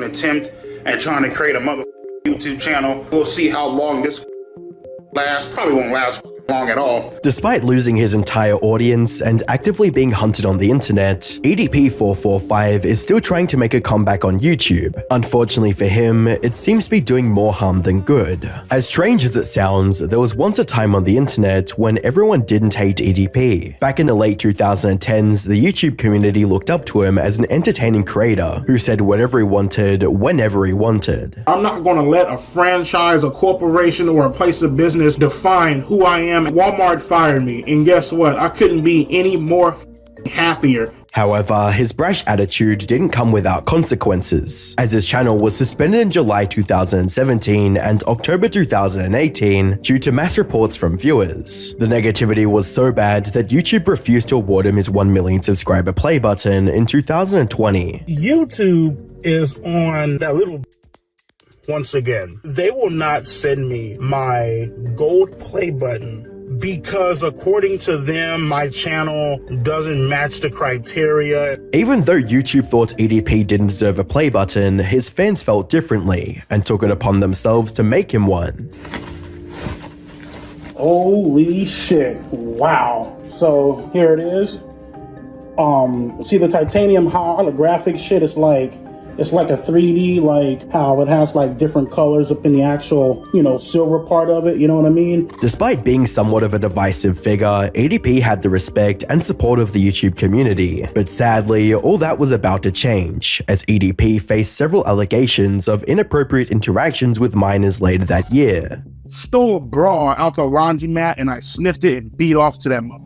Okay. To presenting his sick porn addiction over the years while showcasing how much of a woman-hating, lonely incel he is by texting several minors calling them cute, beautiful, and your babe, even after knowing their age. The main set of allegations came from a creator named Cold Raven, who claimed EDP was using his Instagram account to message and collect pictures of minors. Not long after these accusations were made public, EDP would respond to Cold Raven in his typical crude tone. EDP admits that he's a out live on live stream. What the f you trying to prove, bruh? who are 15, 16, and 17 dressing like little skimpy ass trying to set motherfuckers up, trying to message me and shit, and then when I respond back, all of a sudden I'm the piece of shit? Nah, you're the fucking piece of shit, and something's wrong with you. While ADP was able to walk away from the incident with his platform, it showed he had a pattern of responding to PDF allegations by claiming the people exposing him were at fault, something that would become extremely apparent in the coming months. By the 18th of April 2021, YouTube channel Predator Poachers, ran by Alex Rosen, caught ADP attempting to meet a supposed 13-year-old girl he'd been messaging on Instagram months prior. Again, so what brings you out here today? Well, I was coming out here to... Glasses off. Okay.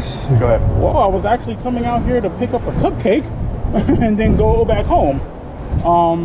There was, you know, nothing that was one of the involved, because I'm not like that, you know. Well, obviously the text messages and stuff like that, you know what I mean? So yeah, that was all that was going to happen. News of ADP's cupcake outing would spread across the internet like wildfire and prompt YouTube to terminate all of ADP's channels, which had over 2 million subscribers collectively. Despite being caught red-handed, ADP would still try to make Alex and the Predator Poacher team look like the bad guys using him for clout. Chet Goldstein, or should I call you Alex Rosen? I've been making videos for coming up on 11 years now. I've seen punk ass, bitch made, hoe ass motherfuckers like yourself come and fucking go. Go from 10,000 subscribers and then automatically jump up to 108K because they're over here, you know, piggybacking, you know, off of the success of other fucking YouTubers. Throughout the ordeal, ADP was unwilling to show any remorse for his actions and tried to pin the blame on someone else. As a result, the internet showed him no mercy and did everything in its power to ensure he'd never have an online career again. In the following months, ADP's Facebook and Instagram accounts would be taken down, forcing him to move to more obscure platforms like 3Speak, with the post reading, "3Speak TV is where you can find me. Glad to be back making content for y'all." ADP wouldn't be back for very long, as his page on 3Speak would later be taken down. Around this time, ADP tried to launch a personal website, ADP445.com, but it would never make it off the ground. Going after his online prospects wasn't enough for former fans, as soon they went after his personal life. They got him fired from various ride-sharing apps, they posted about him working at McDonald's. Recently known ED fucking P. This man's known for being an Eagles fan, working at the Clown, the Frown, the Mickey D's. They even revealed the address of his CVS store security job. Reach a level on YouTube where people, recognize you and they're giving you money and you're making really good. It was clear the trolls were doing everything in their power to make ADP's life a living hell. However, his next move would only add more fuel to the fire. On the 25th of March 2023, ADP attempted to rewrite the events surrounding his fall from grace, with a post titled, "The events that led up to my setup." During the post he wrote, "I want to go into specific detail about the events that led up to my setup because I don't feel like it was entirely clear in the video I released." ADP went on to claim that Alex Rosen had initially presented him with a filming opportunity, but didn't specify what the role was about, reading, "He told me that he had a film opportunity and wanted to know if I was interested. The email didn't address what type of film it was or the type of role I'd be potentially acting out if I was selected. I deleted all of my emails, and unfortunately, this is one of the emails I was unable to retrieve and forward to my attorney." Following this, ADP claimed that Alex had set a date and time to meet up for his audition, and that it would not be going off a script but an improvised act. Reading, Chet, who is Alex, responded and confirmed that the location was correct. He also provided a date and time and informed me that they would have me act out / improv a random scene to determine if I was fit for the part. I was confident that this was a legit film opportunity. To add some credibility to his claims, ADP stated that there was a witness that day who saw the entire incident and even asked them to come forward with their story. Reading, "I know that there is an eyewitness out there that drove by the Rite Aid and filmed me and Javier having our conversation when we first met up. If that person can come forward and present this important footage, footage with a timestamp of 1:45 on April 18th, 2021, it can help me solidify the evidence that I've presented so far. To summarize, EDP wanted people to believe that he wasn't there that day to get a cupcake, but instead was doing an improv act at Alex Rosen's request while bystanders were filming. It was a strange tale to say the least. However, no one was willing to give him the benefit of the doubt, as commenters pointed out various issues with his side of the story and the evidence presented, reading, "You can clearly see that screenshot of the email is fake and photoshopped. You need to stop lying because nobody believes in you and seek professional help," as well as, "You can't retrofit multiple allegations paired to you being caught in the sting. Your arguments may be more substantiated if this was an isolated incident, but it was not. That's the biggest hindrance. Accept and move on. Better yourself, and maybe your life will be on a different trajectory." But it's not, because you can't do that. If lying to people wouldn't restore his career, then EDP tried to take a different route, apologizing. By the 7th of July 2023, EDP would post his first apology video, which started with him trying to emotionally appeal viewers. First and foremost, I want to say thank you so much to my loving, supporting, caring friends and family.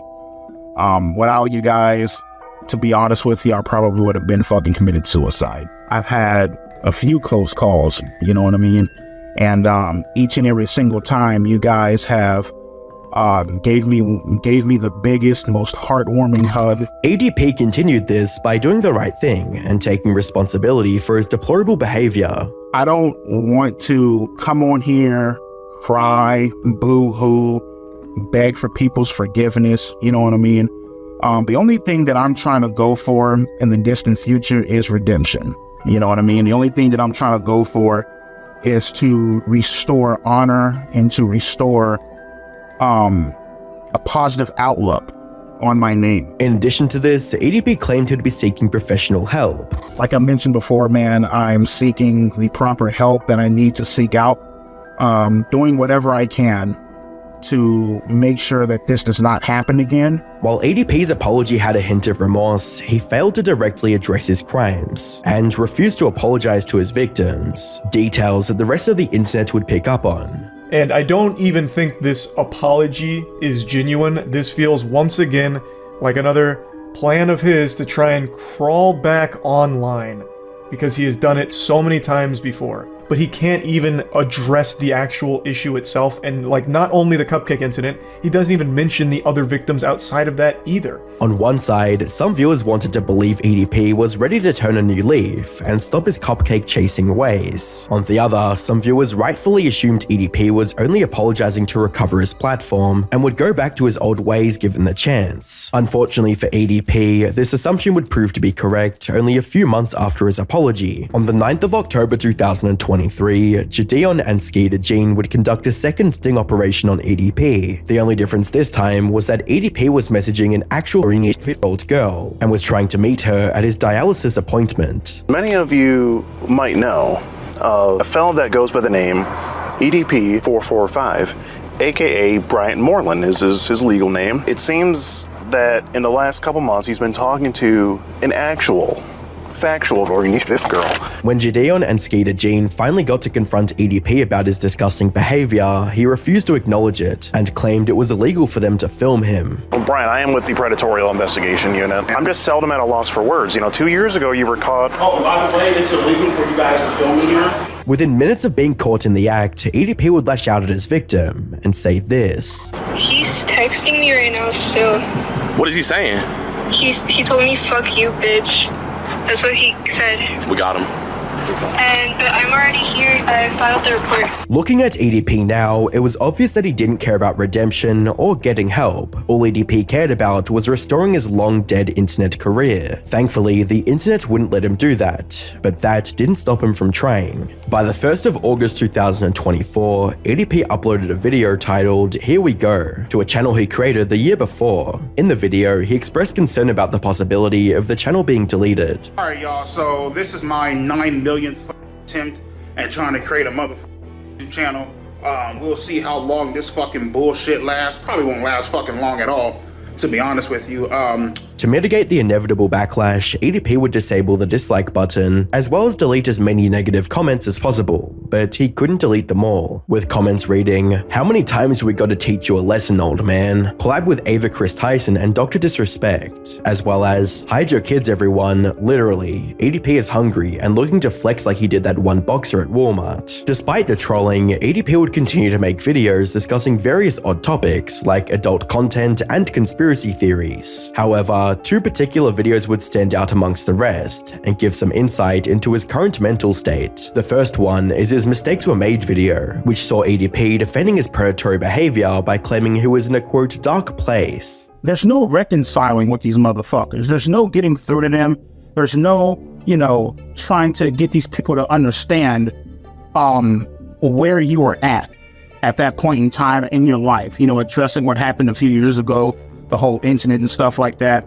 I'll be the first person to tell you, I was in a very dark place in my life, a very dark place. EDP would further defend himself by stating that people who make such mistakes should seek help and implied that they should be forgiven. Take responsibility for your actions. Take accountability for your actions. Understand that there is an issue, right? Understand that this is not normal. If that's not good enough for people, well then that sounds like a fucking personal issue to me. What's even more strange is how EDP assumes apologizing to friends and family means he's showing remorse. Just because I haven't came out and made some big ass crying video, you know what I mean? Making a fucking ass out of myself, all hysterical on camera and shit like that, that I show no remorse. I have sat down and I have apologized to my family, right? I've apologized to my diehard friends. EDP's logic was obviously warped beyond recognition, but no one expected him to pin the blame on the minors he was messaging.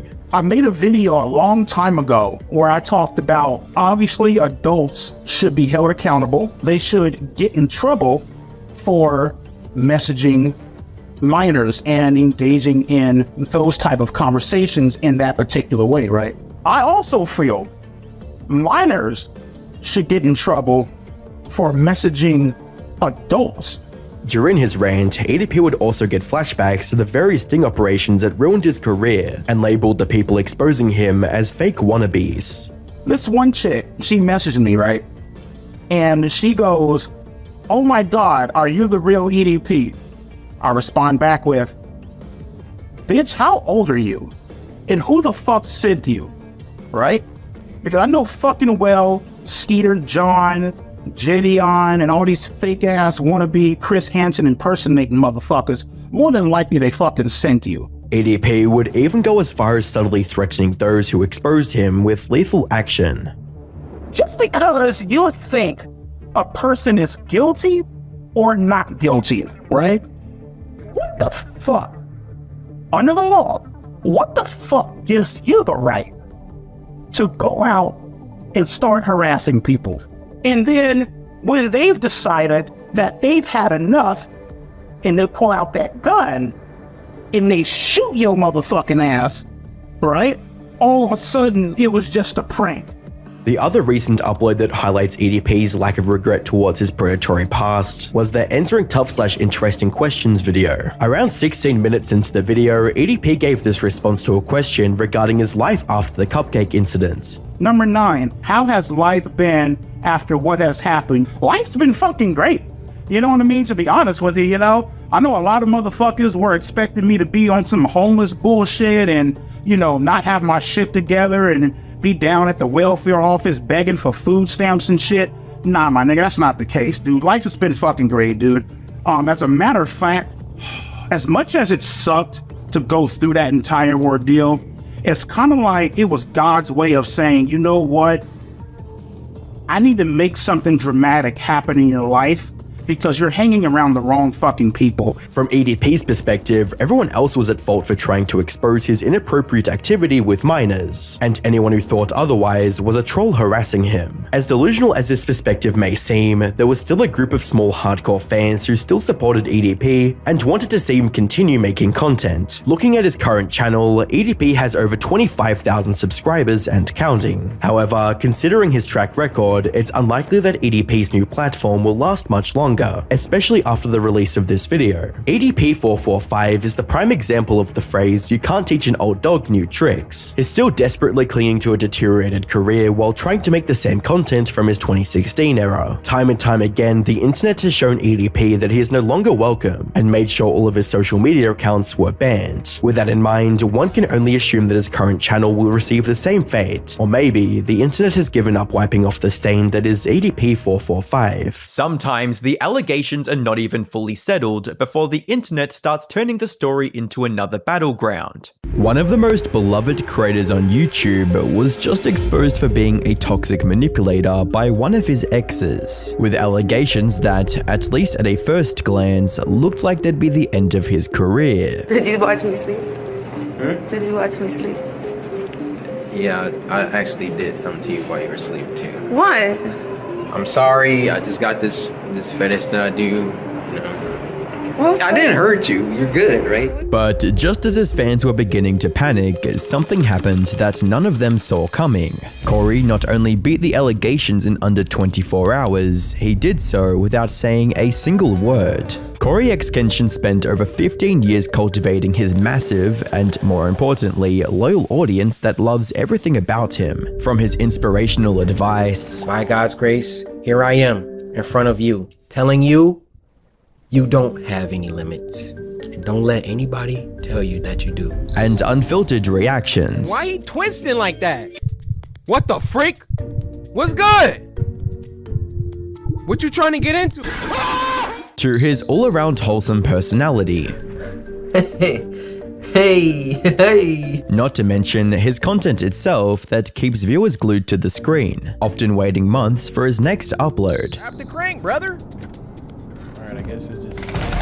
Oh my... Let's back up. Let's go ahead and back up.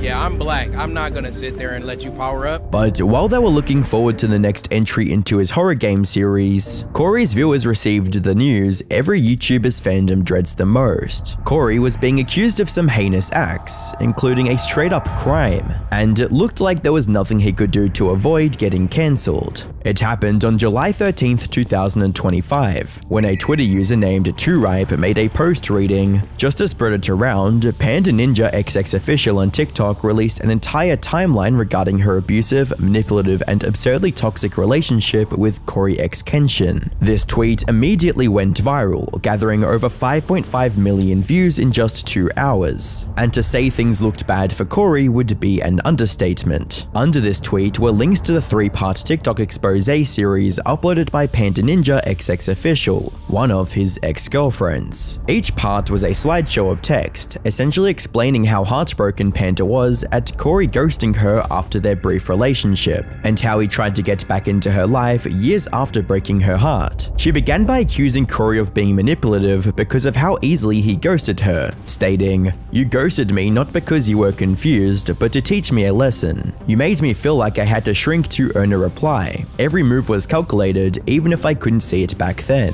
And anytime I tried to speak up, you twisted it into something wrong with me. And while I sat alone, replaying every word, breaking myself apart just trying to make sense of it, they were out here calling you a positive role model." She then targeted his reputation as a positive role model by declaring Corey a hypocrite for betraying himself as a man of faith, reading, "You talk about devotion, but act like hurting people in private doesn't count. That's not devotion, that's hypocrisy. You fought a lot of people, but not me." She even went on to accuse Corey of treating her like a toy for his own amusement, and coming back to her every time he was bored, reading, "You treated my body, my heart, my time like they were things that you could shelve and retrieve whenever it suited you, like I only existed when you needed to feel wanted." Part 2 was released the same day, featuring pretty much the same complaints of emotional abuse and overall toxic behavior. However, this time she decided to share screenshots screenshots of her chat with Corey on Xbox Messages of all places. According to her, this conversation took place 1 year after they had broken up and featured some shocking messages from Corey, including him asking if Panda was still seeing someone, and when she asked why he's interested, his reply was downright disturbing. Why do you ask? Because I'm trying to F up your life some more, with him backpedaling, claiming it to be nothing more than a joke almost immediately, reading, "That was a joke, geez lol, I was just asking." Another set of messages also alluded to him trying to get back with her just for after heartlessly ghosting her before, reading, "I wanted you. Wanted me how? Like I've had you. Like in a relationship type of way or something else. Like something else. That's kind of messed up. I wasn't a toy. I know that. I wasn't just about to message you after a year and ask you to be my GF. However, while Panda wanted these messages to finally expose Corey as someone toxic, it ended up backfiring. You see, as these screenshots started getting traction, more and more of Corey's fans started to sense something odd about the messages, especially the ones where he was openly swearing. They found it difficult to believe that Corey would so easily betray his values, which in turn made them doubt if those screenshots were real. And as the slideshow continued, these doubts only grew stronger, especially when Panda mentioned that she was diagnosed with cancer sometime during the pandemic, a few years after her breakup with Corey. And according to her, she decided to reach out and break the news to him in a moment of vulnerability, only for him to respond with, "That was the most passive-aggressive cancer reveal, lol." This screenshot immediately made people even more skeptical, because unlike the other images, this one didn't even show the sender's name, so there was no way to confirm if this was even Corey or not. However, before the internet could judge her as just another bitter ex trying to defame her famous ex-boyfriend for revenge, Panda followed up her three-part, which included a video that flipped the entire situation. Did you watch me sleep? Did you watch me sleep? Yeah, I actually did something to you while you were asleep too. What? I'm sorry. I just got this fetish that I do. You know. Well, I didn't hurt you. You're good, right? What'd you do, Corey? Just don't worry about it. Corey? Good. Corey, what did you do? Do nothing. Look, just came right in my face. I didn't do anything. The caption on this video read, "POV, you didn't know this was one of the videos you'd look back on and realize he never cared. He just wanted to see how long you'd let him hurt you." This, combined with what Corey said in the video about doing something to her in her sleep, created a massive uproar on Twitter, with Corey getting accused of SA. Naturally, Corey's fanbase had an incredibly mixed reaction to these allegations. Some people openly accepted them, with tweets like, "Y'all, I'm actually grieving the Corey X Kenshin situation. What do you mean? The dude I grew up watching has SA allegations with videotaped proof." And Corey X Kenshin is another reminder to quit being parasocial with these celebrities because you don't know them, while others continued defending him until he came out with his own side of the story. The people defending Corey were also quick to point out that there's no direct mention of Corey essaying her in any of her TikTok slideshows or the videos she posted, and that it's possible that people just misinterpreted something that was meant as a joke that might have been in poor taste but shouldn't automatically get him cancelled. Thankfully, these allegations didn't even last a full 24 hours before being debunked by the last person anyone expected, Panda herself. Soon after the tweet went viral, she posted another TikTok clearing up the allegations herself, by firstly dispelling any SA rumors. This was literally not intended to attack or have attacks towards Corey, so please stop the SA allegations towards him. That is not true, and that's not what I said. And also declaring that her posts were not meant to defame Corey. I just really want to make this clear that, and this is very important, I'm saying this literally with all my heart, this was never about defaming Corey at all. It literally was me venting about something that happened to me in the past that did hurt me. However, this only created more confusion on the internet. Some believed her instantly and started celebrating Corey beating the allegations, while others were still wondering if she was really telling the truth. Fortunately, a creator by the name of Alpha X Alpha took matters into his own hands. He scheduled a live call on TikTok with Panda Ninja to clear everything up, and to the delight of every Corey X Kenshin fan, she stuck to her stance about the allegations being false. The essay happened to me when I was younger. A whole different person. And it has nothing to do with him. Like, and I said that many times in my letter. I never said it. You guys kind of assume because of his wording in the video. However, while the allegations themselves were thankfully disproven pretty quickly, this entire event highlighted a major problem with the internet's landscape today. And that's how quickly a piece of misinformation can spread anywhere. Even though Panda never directly stated that Corey SA'd her, thousands assumed that was the case and began attacking Corey. But that wasn't even the worst part of it, because within hours of these allegations coming out, several other posts started popping up on Twitter, flinging dirt at everyone involved, like some people claiming that Panda was actually cheating on Corey and that's why he left her. Of course, part of the blame also has to go to the Twitter user who started the drama in the first place, 2Ripe, as the language they used, specifically words like manipulative and abusive, made the situation seem more serious than it was. And while they have deleted the original post since it was debunked, the damage is already done. There will now always be a subset of people who only saw the original allegations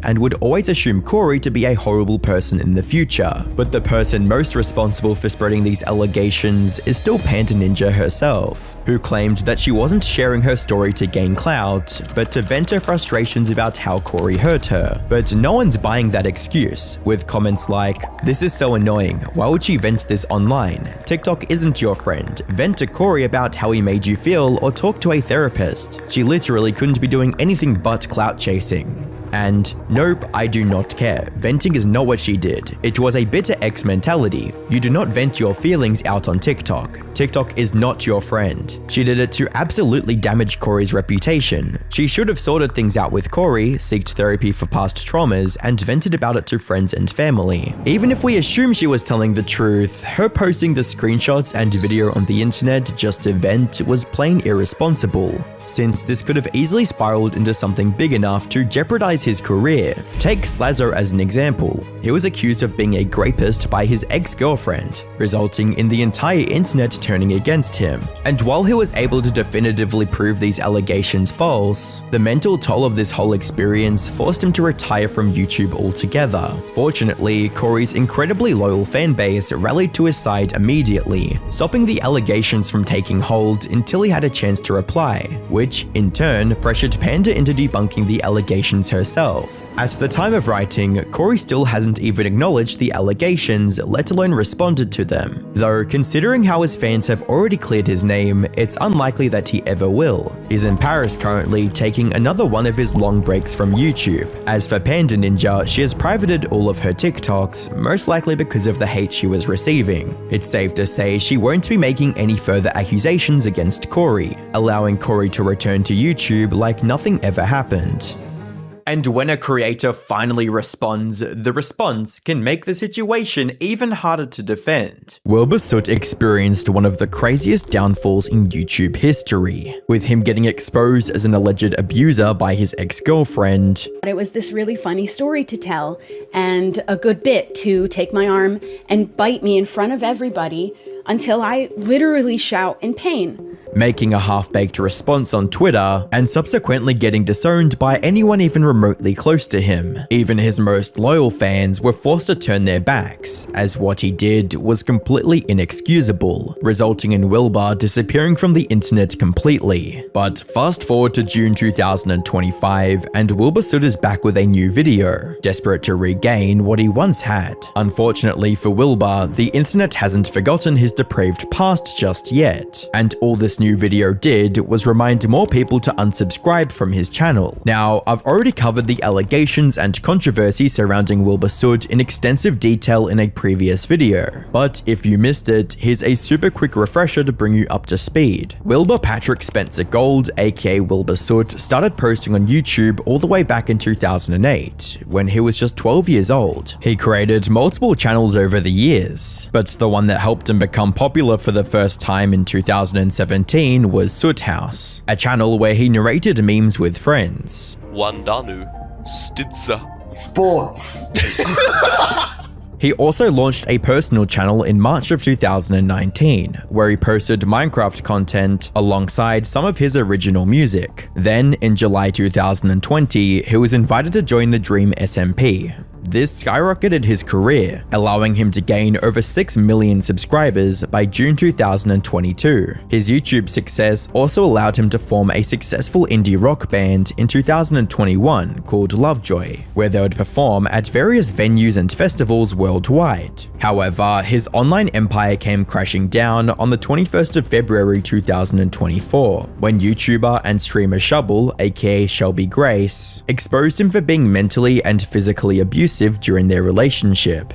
There were a lot of things wrong in this relationship that I endured some pretty terrible treatment. She talked about him constantly manipulating her and biting her hard enough to leave bruises. I would go home later and I'd tell him how uncomfortable I was, how much I didn't like being hurt all the time.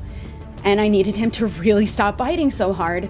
I didn't like it, and I tried telling him over and over again because he wasn't actually trying at all to not hurt me.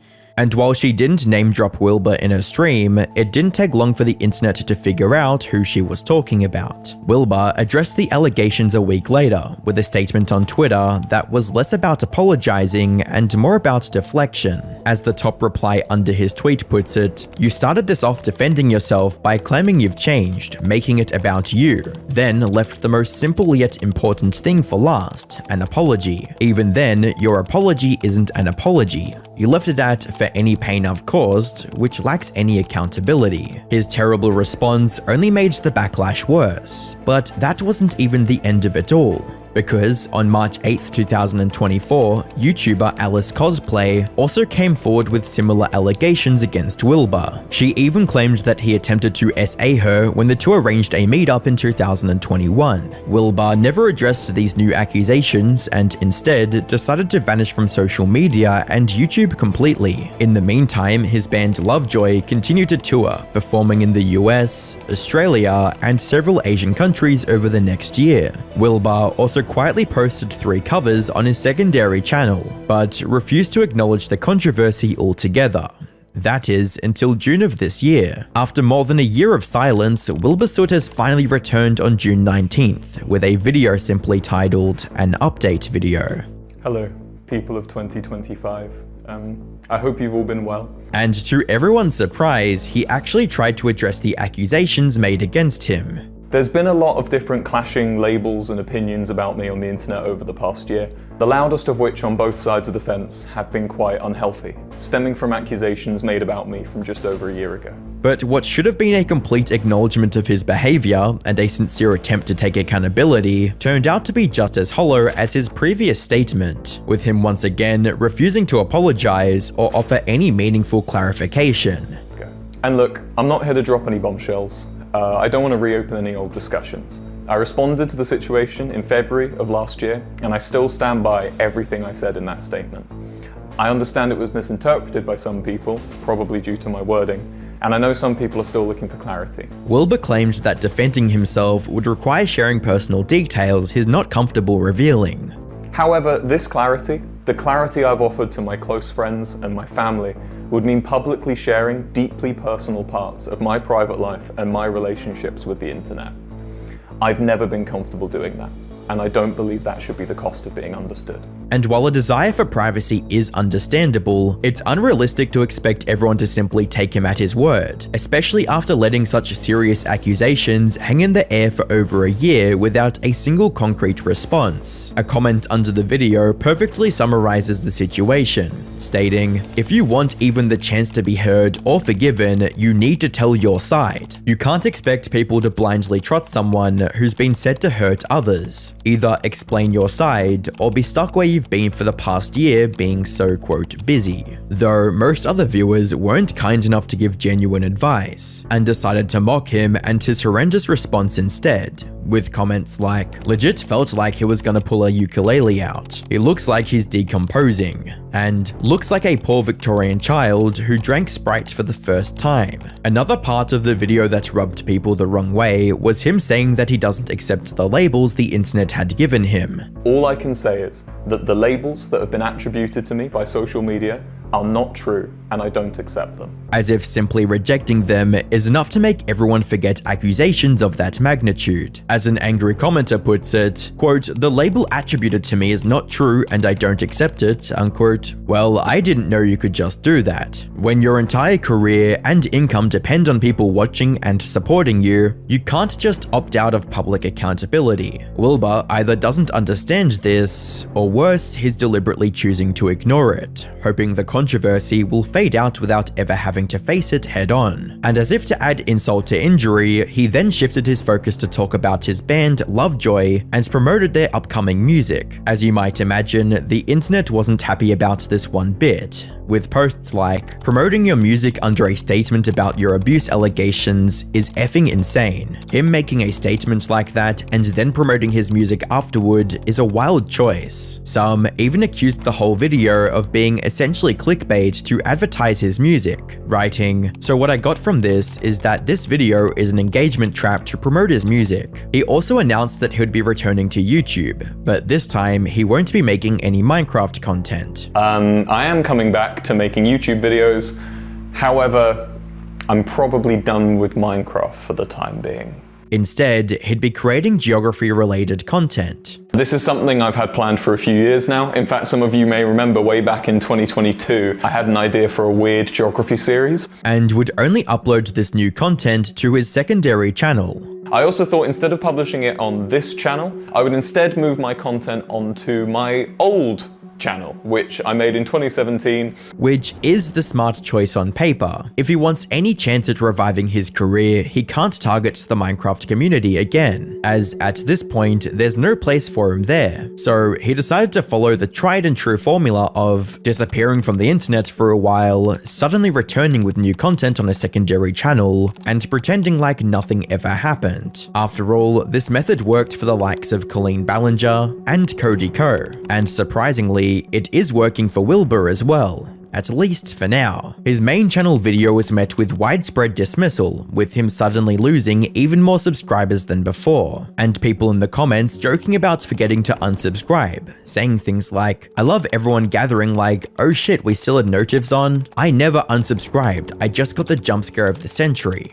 And this is like getting a message from a dead family member. However, the same day he posted his update video, he also uploaded a new video to his second channel, titled How My Flag Got Radicalized. This was a 20-minute ramble session about different unique flags and how he felt about them. Nothing too special, but unlike the update video where the comment section was overwhelmingly critical, many of the comments under this one are actually positive, with one of the top comments stating, "Can we have more of this exact same genre of video? Wilbur speaking passionately about a random topic for 20 minutes with a comically small mic, it's brilliant." It's possible this difference in response is because the people still subscribed to his old secondary channel aren't active followers. They might not even be aware of the controversy at all. Or maybe these are just the remnants of his most loyal fans, the ones who weren't fazed by the disturbing allegations and feel more comfortable showing support on the lesser known, lower traffic channel. But this does not mean that he'll be able to make a complete comeback, actually far from it. What's more likely is that he'll continue to upload on this second channel and rebuild a community of fans who actually enjoy his content, even if this new community is a fraction of the support he once had.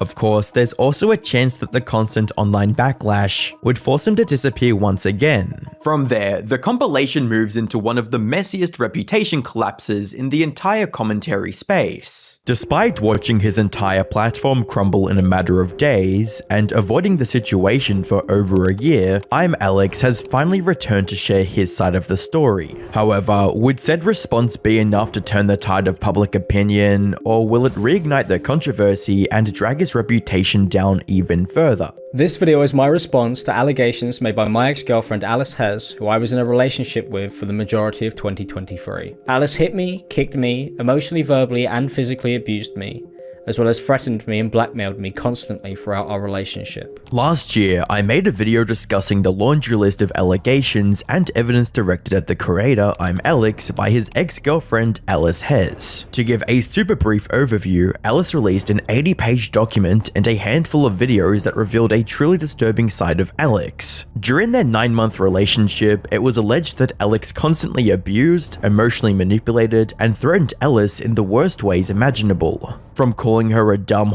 to saying he would, quote, break her neck. Alex left nothing on the table when it came to being a horrible partner. Now, when it's too late, you admit that you did everything fucking wrong.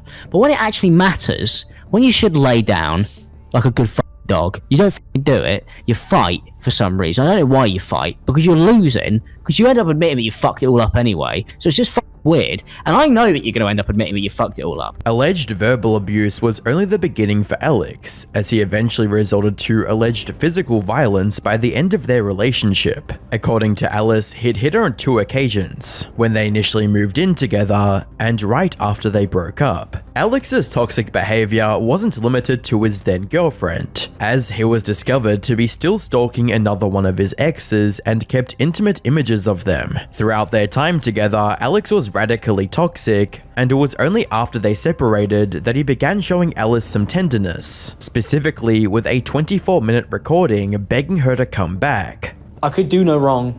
I felt like I was the fucking, oh, look at me, I do all this fucking work, and I do everything, and I try and do this, and, just nobody's appreciative, and, I know you appreciated it, and I know that you appreciated the effort that I used to put in. And then I just stopped because I had you, and you're my girlfriend, and we lived together, and the more further we got through our relationship, the less effort I put in. Unfortunately for Alex, that bridge had already been burned, and more aspects of his life were about to go up in flames. Following Alice's expose document, the entire internet turned against Alex, from viewers dislike bombing his videos to losing around 200,000 subscribers. Alex's deplorable behavior behind the scenes was eating away at the platform he worked so hard to build. To make matters worse, his closest friends released statements disavowing him and supporting his ex. At this point, almost nothing was left of Alex's reputation, career, or community. This fall from grace was only made worse by Alex's refusal to address the situation initially, and many speculated that he would never respond at all. Fortunately for Alex, he did have a response planned. However, would it be enough to save his reputation, or would it condemn him even further? On the 20th of March 2025, Alex would finally return to the internet with a 2-hour-long video titled My Response.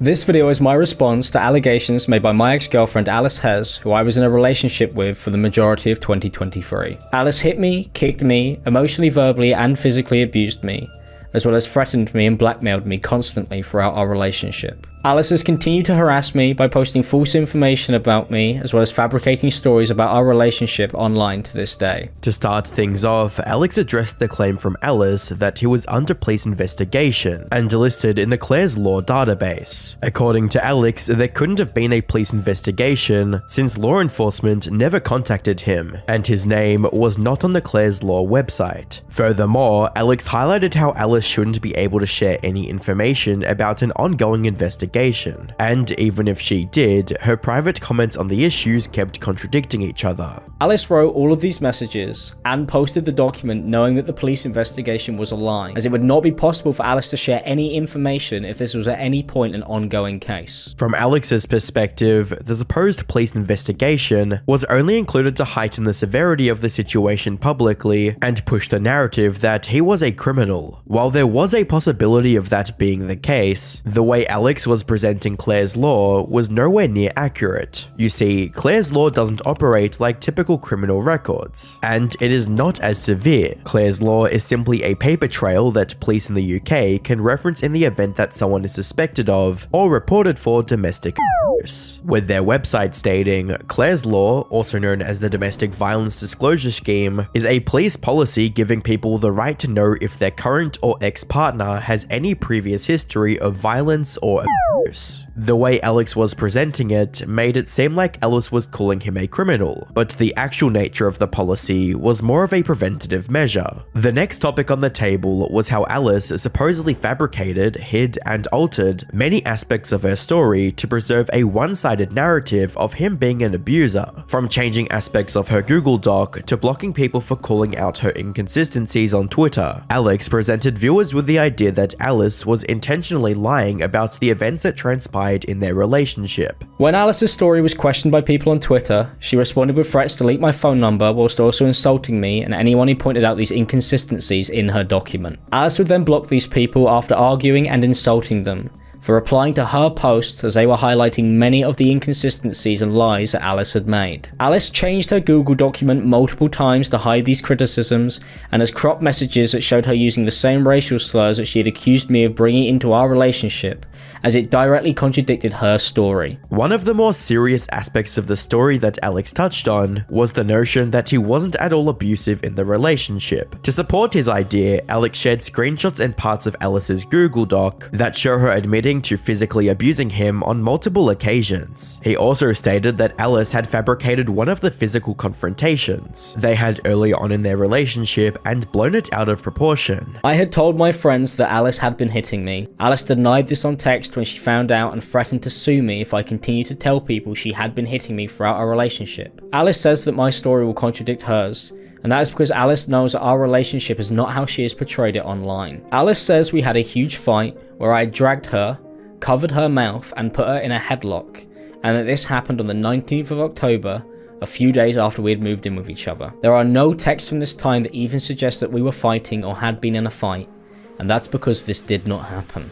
Following this, Alice supposedly used those accusations of abuse to blackmail him into staying in the relationship, all the while being the one that was abusive. However, Alex did admit to assaulting Alice on one occasion, but tried to justify it with the following statement. Alice started by calling me fat in text and in person, and this was because she wanted me to keep my shirt on because she did not like my illness and she didn't want to see it or be around it. We were in bed together and Alice told me when I took my shirt off that if I was going to do that, then she wanted me to sleep downstairs. I told Alice I wasn't going to do that because I wanted to sleep in our bed that night, and she had complained that I spent too much time away from her. This angered Alice and she called me names. I ignored her and turned away so I could go to sleep. Alice turned around in bed and kicked me in my lower back, and I told her to fuck off. And then she kicked me even harder and then started to donkey kick me in my neck and in the back of my head. Alice had done this so hard that I fell out of the bed while she was still kicking me. I proceeded to get incredibly angry and I shouted at Alice and I insulted her, and this is something that I deeply regret doing. When I messaged Alice about this on Facebook, she said that she didn't just start kicking me hard. The argument had got worse and we both started insulting each other. Alice then pushed me and tried to hit me. This is when I grabbed Alice by the arms and I pulled her to the floor. This is the only time that I tried to defend myself after Alice had tried to attack me after kicking me in the back of the head. At this point, it was evident that the relationship was reaching its boiling point, and even the most minor transgression sparked arguments between the two. Things as insignificant as the way he talked to their cat would upset Alice and restart their entire cycle of toxicity, something that Alex fully admits to both participating in and perpetuating. I would get upset after I was pushed, slapped, or punched. I was horrible to Alice on many occasions, and I deeply regret this behaviour, and nothing will justify that. But the order in which these events have been portrayed as false, as Alice is once again ignoring that she had tried to hurt me when I was just talking with our cat. I was upset and frustrated that Alice hadn't apologised for getting physical with me, and I lashed out at Alice over text, which I regret. To end said cycle, Alex claimed he tried to end their relationship, but Alice wouldn't let him do that and threatened to air out all their dirty laundry publicly. However, Alice was already partially doing that by claiming he was on Claire's Law in the comments section of her TikTok page. When Alex's friends found out about the situation, he tried to explain his side of the story, but acknowledged that none of it justified how he acted in the relationship. Alice said that it wasn't like she had named me in these posts or made a video about me, but she had responded and deleted comments on videos she posted saying it was about me, and that I was on Claire's law, which again is a lie. My friend saw the TikToks Alice had been posting online as she had gone through and followed them all after our breakup. Me and my friends had a call where I answered questions about my relationship, and I told my side of the story where I explained that Alice had been physically abusing me throughout our relationship. I made it clear that I did not believe that this was an excuse for my behaviour, and that our relationship was toxic and it was not good for either of us, and that I was ashamed of how I had behaved. A friend of mine at the time, a YouTuber who goes by the name of iNabber, had messaged me in our group chat encouraging me to share more stories and all the evidence I had of Alice's abuse. He told me I could trust him, and that because we were friends that they weren't going to share any of it anywhere, and that it would remain private after I made it clear that I was worried that it would be leaked. Alice messaged me with direct screenshots from the private conversation that I had had with iNabber and my friends. Alice had been sent screenshots from our private conversation, and it was clear that if I talked to anyone she would know, as she was following as many of my friends as possible. Sadly, the toxicity didn't end with their relationship, as Alex admitted to trying to patch things up, but was met with even more manipulation and alleged lies from Alice. Although we had been broken up for months at this point, Alice was still messaging me about the girls that I had followed on Instagram or friends that I had refollowed. Alice sent me this message saying that any girl that I speak to would be ugly anyway, and proceeded to insult them after claiming that she hasn't tried to stalk me or try to control me in her document.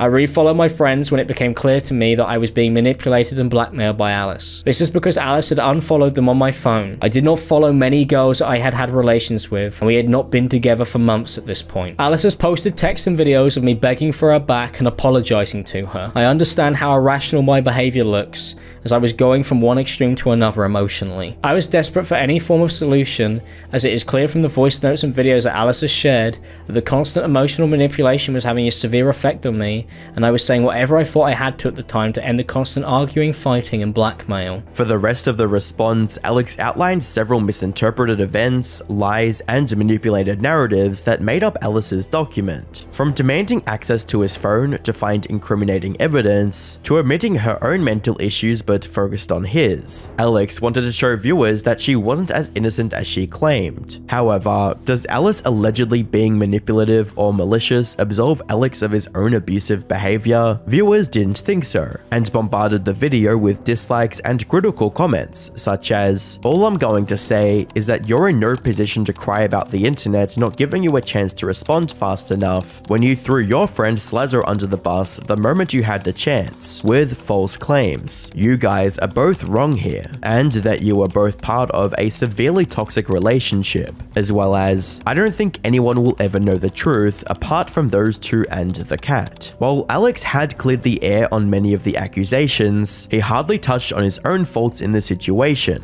and barely mentioned any of the videos that showed him being manic. Things like the long section about the cat came off as unnecessary and misleading, since it wasn't important to the allegations. Either way, viewers had heard his side of the story, but it wouldn't mark the end of the controversy. A few hours after Alex's video went live, Alice made a series of tweets refuting his claims and reinforcing her accusations. Starting with the police report, Alice shared screenshots of her conversation with a police investigator and the report she filed. From her perspective, this was enough to frame Alex as a suspect in an ongoing case, but in reality, none of the images indicated that charges were being pressed. Altogether, it looked like the law enforcement was just following up on a report, and it wasn't as dire as Alice made it out to be. Following this, Alice pushed the idea that they were equally as toxic to each other, with statements like, "All you've done is try to paint me out to be a liar, instead of owning up to what you did and taking accountability, and not once do I manipulate him to stay with me. I 100% was toxic back after being in the relationship, with the abuse I endured from this man for months on end. Should I have left sooner? Yes, but I was scared to. It took him being physical a second time to do so." While Alice was focusing on the intent behind Alex's response and how it betrayed her, fans were more concerned with the facts of the matter. More specifically, they wanted to know why she seemingly lied about her ex-partner not having any diagnosed mental illness. In response, Alice stated that Alex was diagnosed after after they broke up. This adds up, since the diagnosis came on the 3rd of July 2024, a month after her expose document was released. However, the fact that she was still running with the narrative months after the diagnosis raised some serious concerns and questions. Was Ellis unaware of the diagnosis, or was she just trying to muddy her ex's name even more? Either way, Alex wasn't about to let Alice have the last say,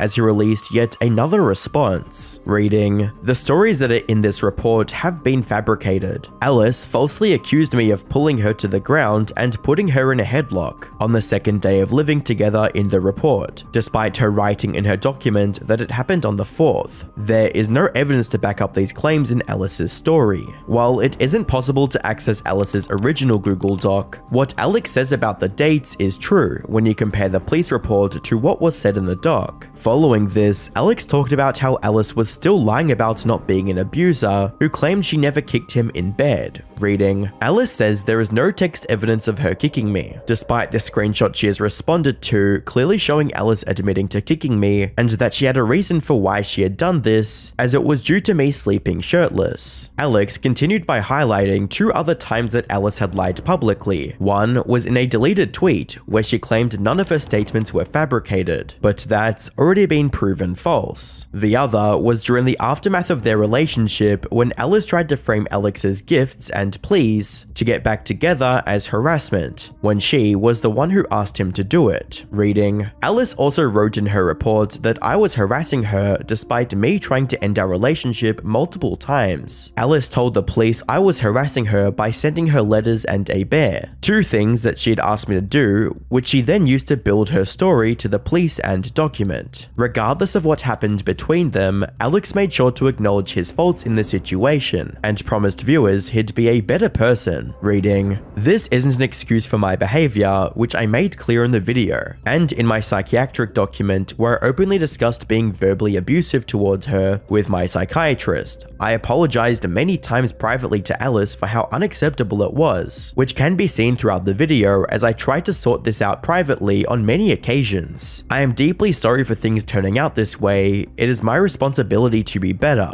While Alex was doing his best to repair his image and put everything behind him, the controversy was far from over, as his response to Alice brought with it a whole new wave of allegations and evidence he couldn't deny. On the 31st of March 2025, Alice published a massive 750-page document and several recordings detailing the full context of her relationship with Alex. For the sake of this video's length, we'll only examine the essential parts of the document and compare them to the narrative Alex presented in his response. The first issue Alex tackled was the claims made about the police investigation, specifically that she lied about Alex being convicted of a crime, and that said conviction would be a requirement for being listed on the Clare's Law website. Reading, "To say that I lied about going to the police about this, claiming that to be on Clare's Law you must be convicted, is false. I reported everything I could to the police with evidence I posted and more. That does not mean he was convicted or contacted. I was given the option to take Alex to court and get a restraining order because of the threats to kill and harm me. I didn't and don't have it in me to go through court. And looking back now, I should have." Everything Alice was saying here fully lines up with how Clare's Law works, which leaves a massive hole in Alex's initial argument. Either he didn't know how the policy worked, or deliberately tried to discredit Alice by misinterpreting it. Unfortunately for Alex, the only one being discredited was him, as Alice shared several screenshots of him admitting to being the primary aggressor in their relationship, with texts reading, "You keep saying this like I abused you. No, I actually have never said you abused me. I said it was toxic, but I understood why it had gotten there and I heavily regretted it." As a reminder, Alex's words in these texts directly contradict the points he made in his response video and show that he willfully misrepresented the facts of their relationship. Instead, Alice has fabricated a story entirely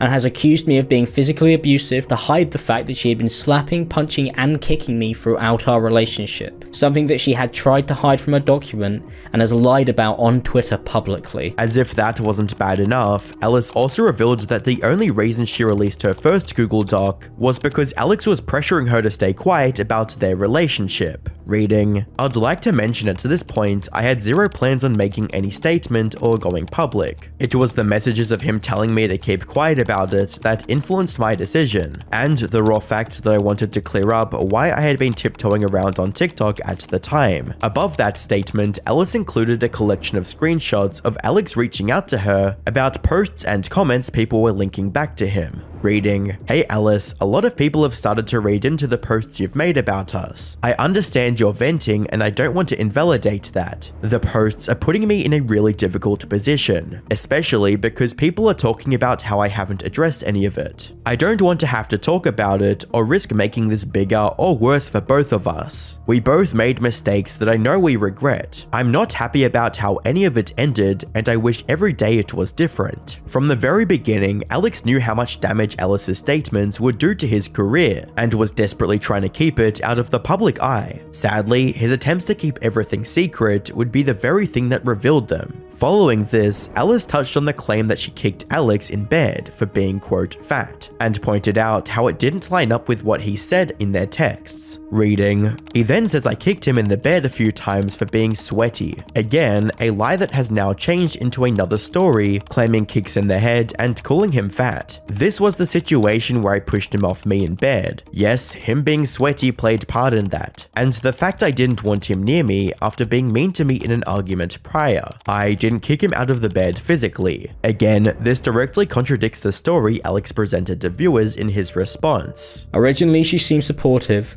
but it quickly became something that she would use to hurt me. Alice started by calling me fat and texting in person, and this was because she wanted me to keep my shirt on because she did not like my illness and she didn't want to see it or be around it. We were in bed together and Alice told me when I took my shirt off that if I was going to do that, then she wanted me to sleep downstairs. I told Alice I wasn't going to do that because I wanted to sleep in our bed that night, and she had complained that I spent too much time away from her. This angered Alice and she called me names.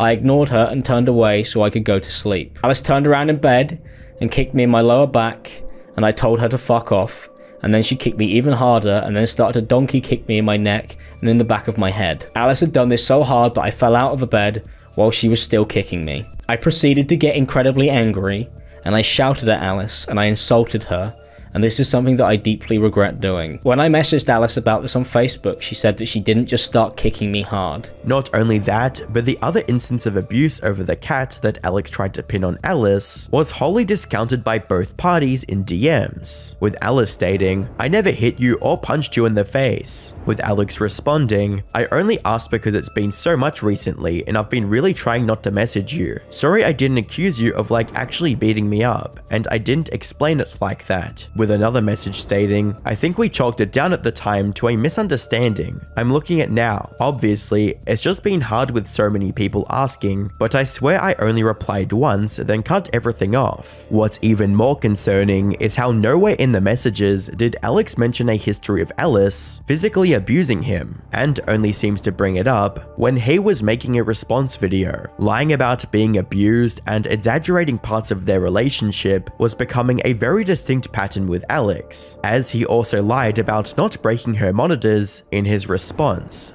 but admitted to it in their messages. Alice has also gone on to accuse me of smashing up her belongings, which is a lie. At no point had I broken anything of Alice's during our relationship, and as you can see from these messages that Alice has left out of her document, she sent me pictures of her monitors a few days after our argument where Alice had falsely accused me of assaulting her and threatened to report me to the police because I had asked Alice to stay away from me because I no longer wanted to be in a relationship with her. Despite Alex claiming he wanted nothing to do with Alice after their breakup, he's been seen crying about it and begging her to come back. I was selfish in the moment, and for every time that you just kind of apologise with me, I'm holding this Polaroid of you, and I want nothing more than for you to just come out of this picture and just be here.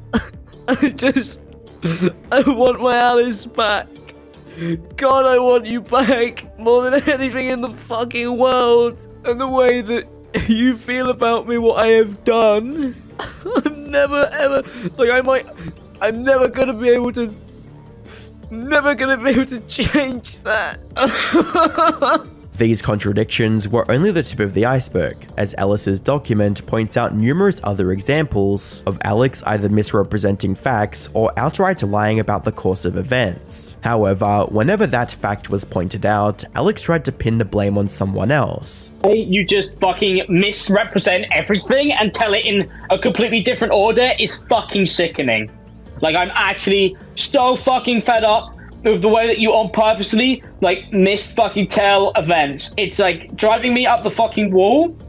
I was trying to speak to you. You were being a bitch. I know you don't like that word, but you were being a bitch. You were being fucking rude to me. I don't understand why. And then was like, can you not fucking say everything all at once? And then you started fucking insulting me, calling me fucking autistic. Like, as if that's fucking acceptable, as if that's okay. He even goes as far as justifying his horrendous behavior because Ellis was, quote, rude to him. And I literally said, calm down, everything's fine. This doesn't need to be a big deal. And you were like, it's not a big deal, but you were like clearly fucking being rude still. Like, your whole attitude was fucking horrific. Like, I mean, I tried to calm you down.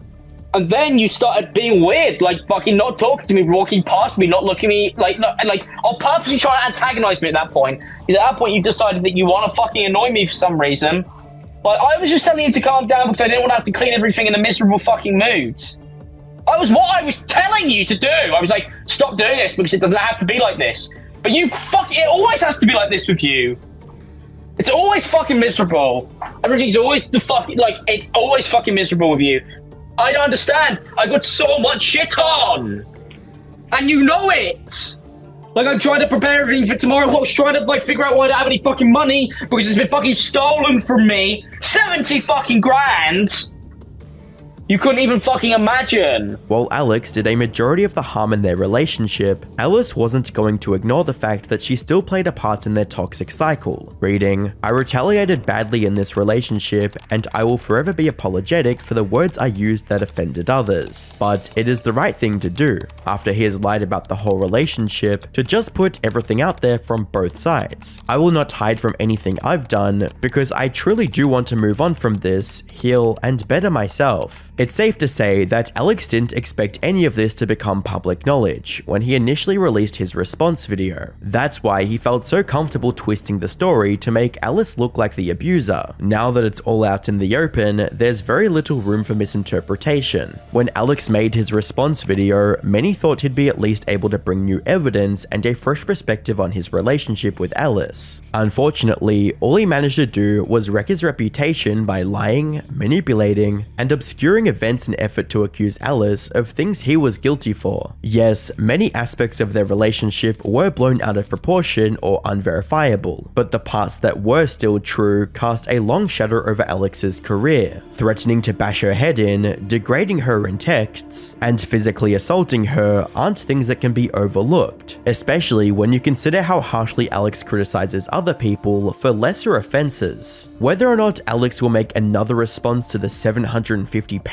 document remains to be seen. What is certain is that the internet will never let him live this down, and will remind him of the lies he told for the rest of his online career if he has one. And the final story shows what happens when the downfall is not just controversial, but genuinely disturbing. If you ever feel like you've hit rock bottom, just know that at least you aren't Brad Taste in music. This one tweet perfectly summarizes the historic downfall of Brad Taste in music. He went from being an internet lolcow with a passion for on-camera meltdowns. It's like every day is hard. To a straight-up villain. Stop being such a wimp. Look at me and accept what you have done to me. Did you see what I've become? Look at me in the eyes and say that again. Look at me. Tell me. He verbally abused his girlfriend Tina for years, got arrested for it, and all he had to say in his defense was that he tends to, quote, get very loud. Like, when I get very angry, or even excited or just anything. Like, I get very loud. Well, he actually had quite a bit to say after the truth came out. Most of it, however, was just him trying to gaslight his audience into believing he was the real victim in all of this. See, I'm really scared of her because she's smarter than me. When our relationship, like, I'm younger than her, and I never really had a strong foundation, like at home. Unfortunately for Brad, there's no one left to buy into his sob stories anymore. Now, I already made a video about Brad back in October of 2024, going over the many controversies that were ruining his career and by extension, his life at the time. But if you haven't seen that video, here's a super fast recap to get you up to speed. Bradley Lemon, better known as Brad Taste in Music, started his YouTube journey in April of 2018, and over the next few years managed to build a fairly successful career for himself as a music reviewer. At one point, he was charging up to $400 from fans for album review requests. But then he let the fame and fortune get to his head, got addicted to weed, and it was all downhill from there. From publicly promoting and defending a YouTuber with takes as horrendous as "consent is stupid, grape is natural and necessary for a happy and healthy society," to scamming his own editor out of hundreds of dollars, and then freaking out on stream for seemingly no reason. I under no circumstance can listen to this album right now because I am not safe in my own home, and I really can't describe much else. The last time I talked about him, he was showing signs of progress and even revealed that he was going to rehab to improve his situation. Letting you know that I am going to rehab. Yep. About 2 months. It's intensive outpatient care. This was a step in the right direction, so I ended the video by wishing him luck. So here's to hoping he completes rehab, takes time for his mental health, and returns to a better man. Unfortunately, no one, including myself, could have predicted just how insane Brad's downfall would get. Now, things actually started off okay, with him actually completing his rehab program and returning to making his usual content. The fans couldn't have been happier, with comments like "rehabilitated taste in music, happy for him," and "yay, one of my favorite YouTubers got me into reviewing music, glad to see it." But then, in March of this year, he disappeared from YouTube completely, practically out of nowhere. Fast forward to July 24th, 2025, and he returned with a video simply titled SI, referring to the mental health term suicidal ideations. This was a bit worrying at a first glance. However, the video actually started off on a fairly positive note, with Brad coming to terms with his downfall. For some reason, like 11 months ago when like everything went down with my channel, I've just been like contemplating the perfect video, you know, that'll fix it all. I'll just say the right words and everything will go back to normal.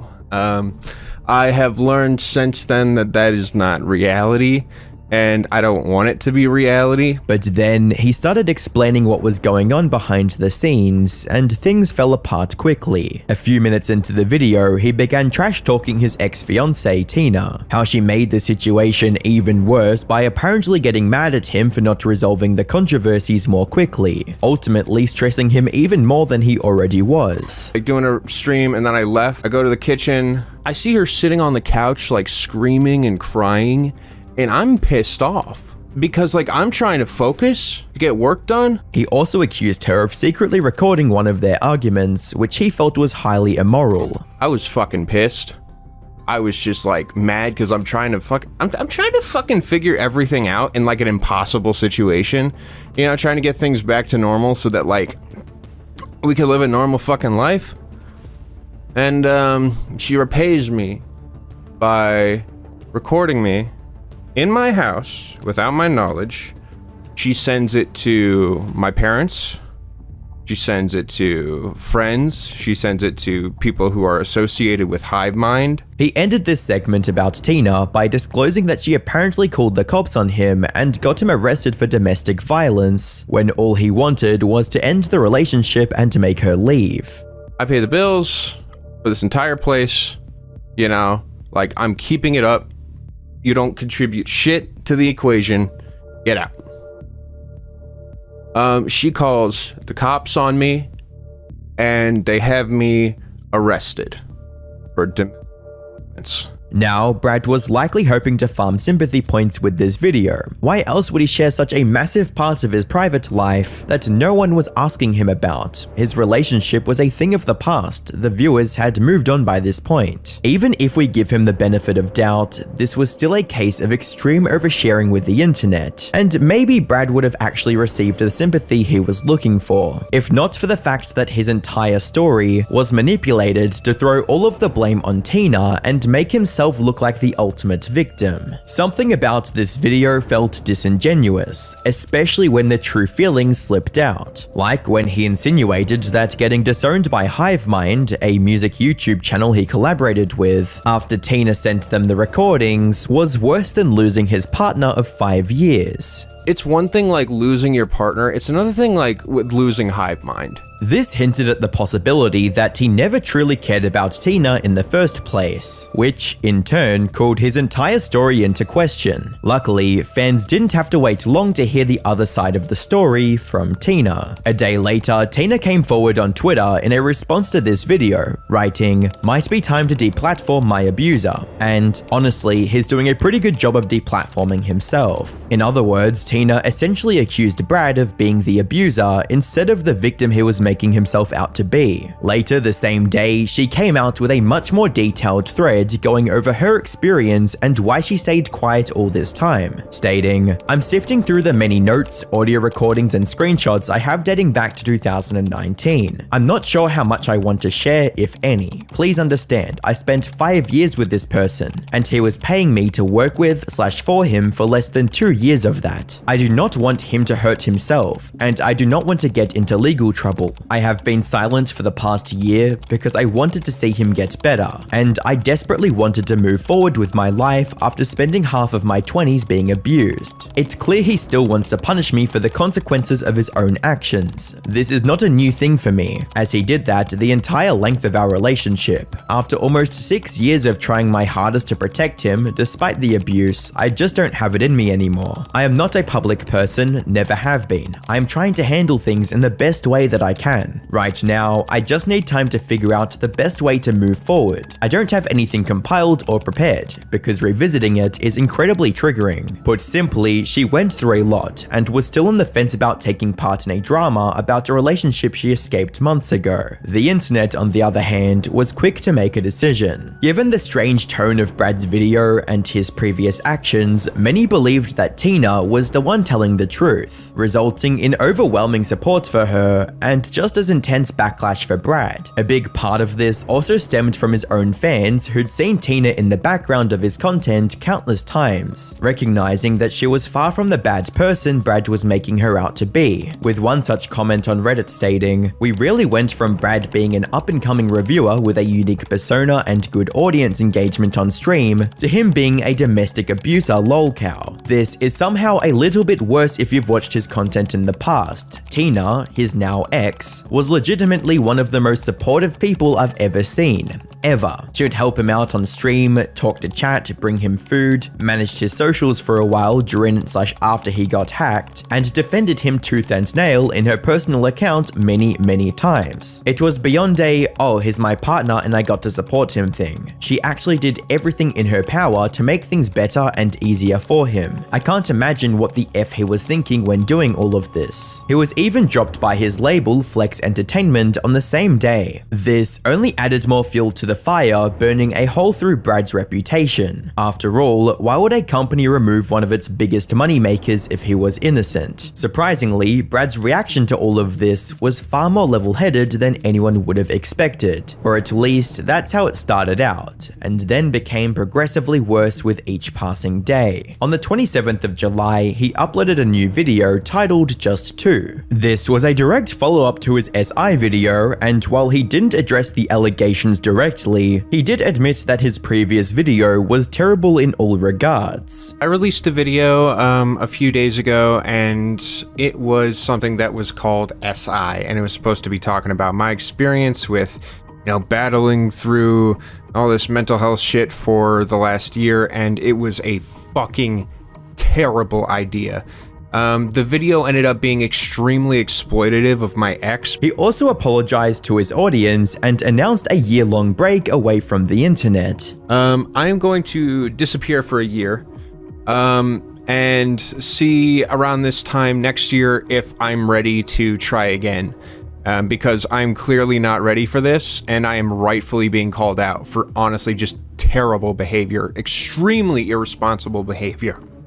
And I'd like to give just I would like to just say sorry. Now, Tina never liked the idea of opening herself up to the internet in the first place. She just wanted to move on with her life, as evident from her next couple of tweets, reading, "I've decided that I'm not going to speak publicly on the Brad situation beyond these tweets. I just want to close this chapter and move on with my life. The only thing I want to clarify based on things I've seen being discussed is that he never hit me or physically abused me, and I'm going to continue silently rooting for his rehabilitation and working on healing the wounds that this whole recent situation reopened. Thanks again for all the support and kindness." And as much as the internet might have wanted to make Brad pay for whatever wrong he did in their relationship, it was ultimately Tina's decision to pursue that outcome or not. So had things ended here, the controversy likely would have blown over in days. But knowing Brad, that was never going to happen. He has a habit of continuing to make things worse for himself. And sure enough, that's exactly what he did this time around as well. His year-long break didn't even last 10 days. He was back to streaming and making videos on August 4th, and not with his usual content involving reviewing music. Instead, this one was a 50-minute freestyle rap session about how horrible Tina was.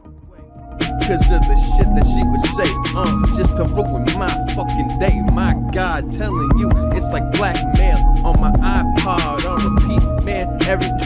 She was letting people think that I beat her just so that.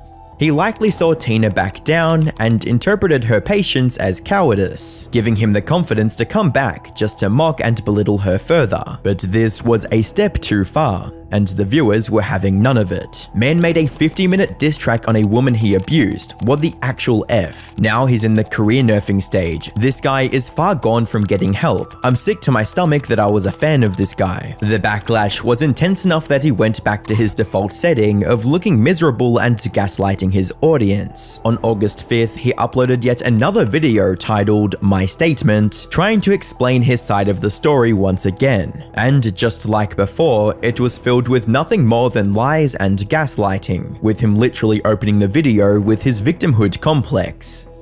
So, let me start this very dramatic speech by saying that the last week or two, I haven't even been keeping track, the last week or two, it's really hurt. This was also the video where Brad dropped the mask entirely and then tried to justify his verbal abuse by, get this, claiming that he's just a naturally loud person. Like, when I get very angry or even excited or just anything, like, I get very loud. Like, I use my voice and the volume of it to really express it. So basically, for me though, like, my family, everyone I've been around my whole life is loud. They talk over each other, they yell at each other, but they never mean anything bad by it, so I never really saw anything wrong with it. They're just trying to be heard and get their point across and, you know, show their emotions. And so that's like me when I'm yelling. Fed up with his BS and constant narrative twisting, Tina finally made the tough decision to go full scorched earth on Brad. So on August 6th, she gave the YouTuber, the Op Block, full permission to release the recordings of the incident that led to Brad's arrest. And they were far worse than anyone could have imagined. But before we get into the actual recordings, there's some important context we have to understand. First of which is that this incident took place not long after the controversy about Brad essentially scamming his editor, which is why Brad tried to present Tina as the abuser by accusing her of stressing him out and making his already tough situation worse. Secondly, Tina made two recordings, one of the incident that led up to his arrest and another of the events leading up to it. And to say that Brad sounds like an unhinged maniac in both would be a severe understatement. Before we go any further, I just want to give a quick trigger warning to anyone sensitive to yelling and verbal abuse. From here on, the video does get quite disturbing. It starts with Tina trying to groom her two dogs, when, out of nowhere, Brad starts pestering her about what she was thinking. My own head. I'm just thinking. Yeah. Literally just while I'm brushing my dogs, I'm just thinking, and you are asking me what I'm thinking about and not letting me not tell you. You are not letting me have privacy in my own. And as she refuses to engage in his nonsensical hang-ups, Brad begins freaking out and yelling at her, calling her all sorts of names and practicing every single gaslighting technique in his arsenal. So if you say something to me, if I say something... No, if you want to be combative, we can continue being combative because clearly you are not paying enough attention to this conversation. I'm just trying to understand. So if How about you stop doing what you're doing with the dogs, look at me in the eyes, and just tell me the truth, Tina? The truth he's talking about here is literally nothing. It's not like Tina was hiding some big secret from him that he had to know, but even if she was, his behavior from here on would still be classified as completely appalling. Without being a sarcastic bitch, look at me in the eyes and tell me the truth. With him threatening to call the cops and to make up lies to get her removed from the home they have a shared lease on. You can honest to God get the out of my house. Both of our names are on the lease. So that's not going to happen.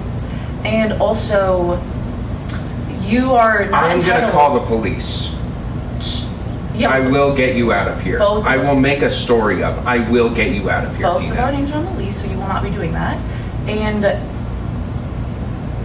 I will say my partner has been emotionally abusive and I have asked her to leave many times. And despite the fact that I have no support system, she has refused to leave and has continued to emotionally abuse me. And when Tina finally broke down, he immediately switched back to gaslighting and started accusing her of acting like the criminal in true crime videos. You're not treating me like a partner. You're looking around looking for excuses, Tina. I literally am watching your body language. I can't look in your You eyes. look like one of those freaks on the fucking interrogation videos. I can't look in your Every single thing you're doing is full of shit. You're literally acting like the fucking criminals there, Tina. Like every action. I could record it. And it would be like, Tina's looking to the left while immediately, he asks a question and her eyes are moving around as she's looking quickly for an answer. I have trouble with eye because she has no, you don't, yes, Tina. I do. You are a lying, manipulative person. However, all of this paled in comparison to the horrors she went through in the second recording just a while later. You are one of my abusers, so I can damn right do that to you. I can kick you the fuck out of here for what the you've done to me. You've destroyed me. What? How? All I've ever wanted to do is support Stop lying to me for once. Look at me in the eyes and stop lying to me. Stop being such a wimp. All I've ever Look at me and accept what you have done to me. Do you see what I've become? Where Brad continued the trend of blaming her for everything wrong in his life. You've killed me. You promised me everything. You lied to me. Before turning into a cartoonishly evil villain. Look at me in the eyes and say that I get it. Look at me. Tell me. Tell me. Tell me what the you just said. Tell me. And attempting to kick her out again. Get out of my house. Get out of my f***ing house. Don't do it, don't do it. Don't. You're trying to. Don't. These few minute-long recordings debunked every lie Brad had been spewing about Tina about his domestic violence arrest over the past couple of weeks. They were the final straw for the few fans who were still waiting for the full story. There was no justification for his behavior, and he knew this all too well. So, in a last-ditch effort to save some of his reputation, he uploaded another video titled Sorry. Now, at this stage, no amount of apologizing could fix the damage. Even then, him pulling out an apology ukulele would have been better than what we actually got. Despite everything that went down, despite everyone seeing his true face and no one standing by his side, Brad still tried to play the victim card. See, I'm really scared of her because she's smarter than me. When our relationship, I'm younger than her, and I never really had a strong foundation, at home. Right alongside the mandatory tears to farm sympathy from anyone gullible enough to still believe him. Getting a YouTube channel at 17 years old and then becoming really big, that fucks with your head and your ego. And yeah, she was a victim of that. Absolutely.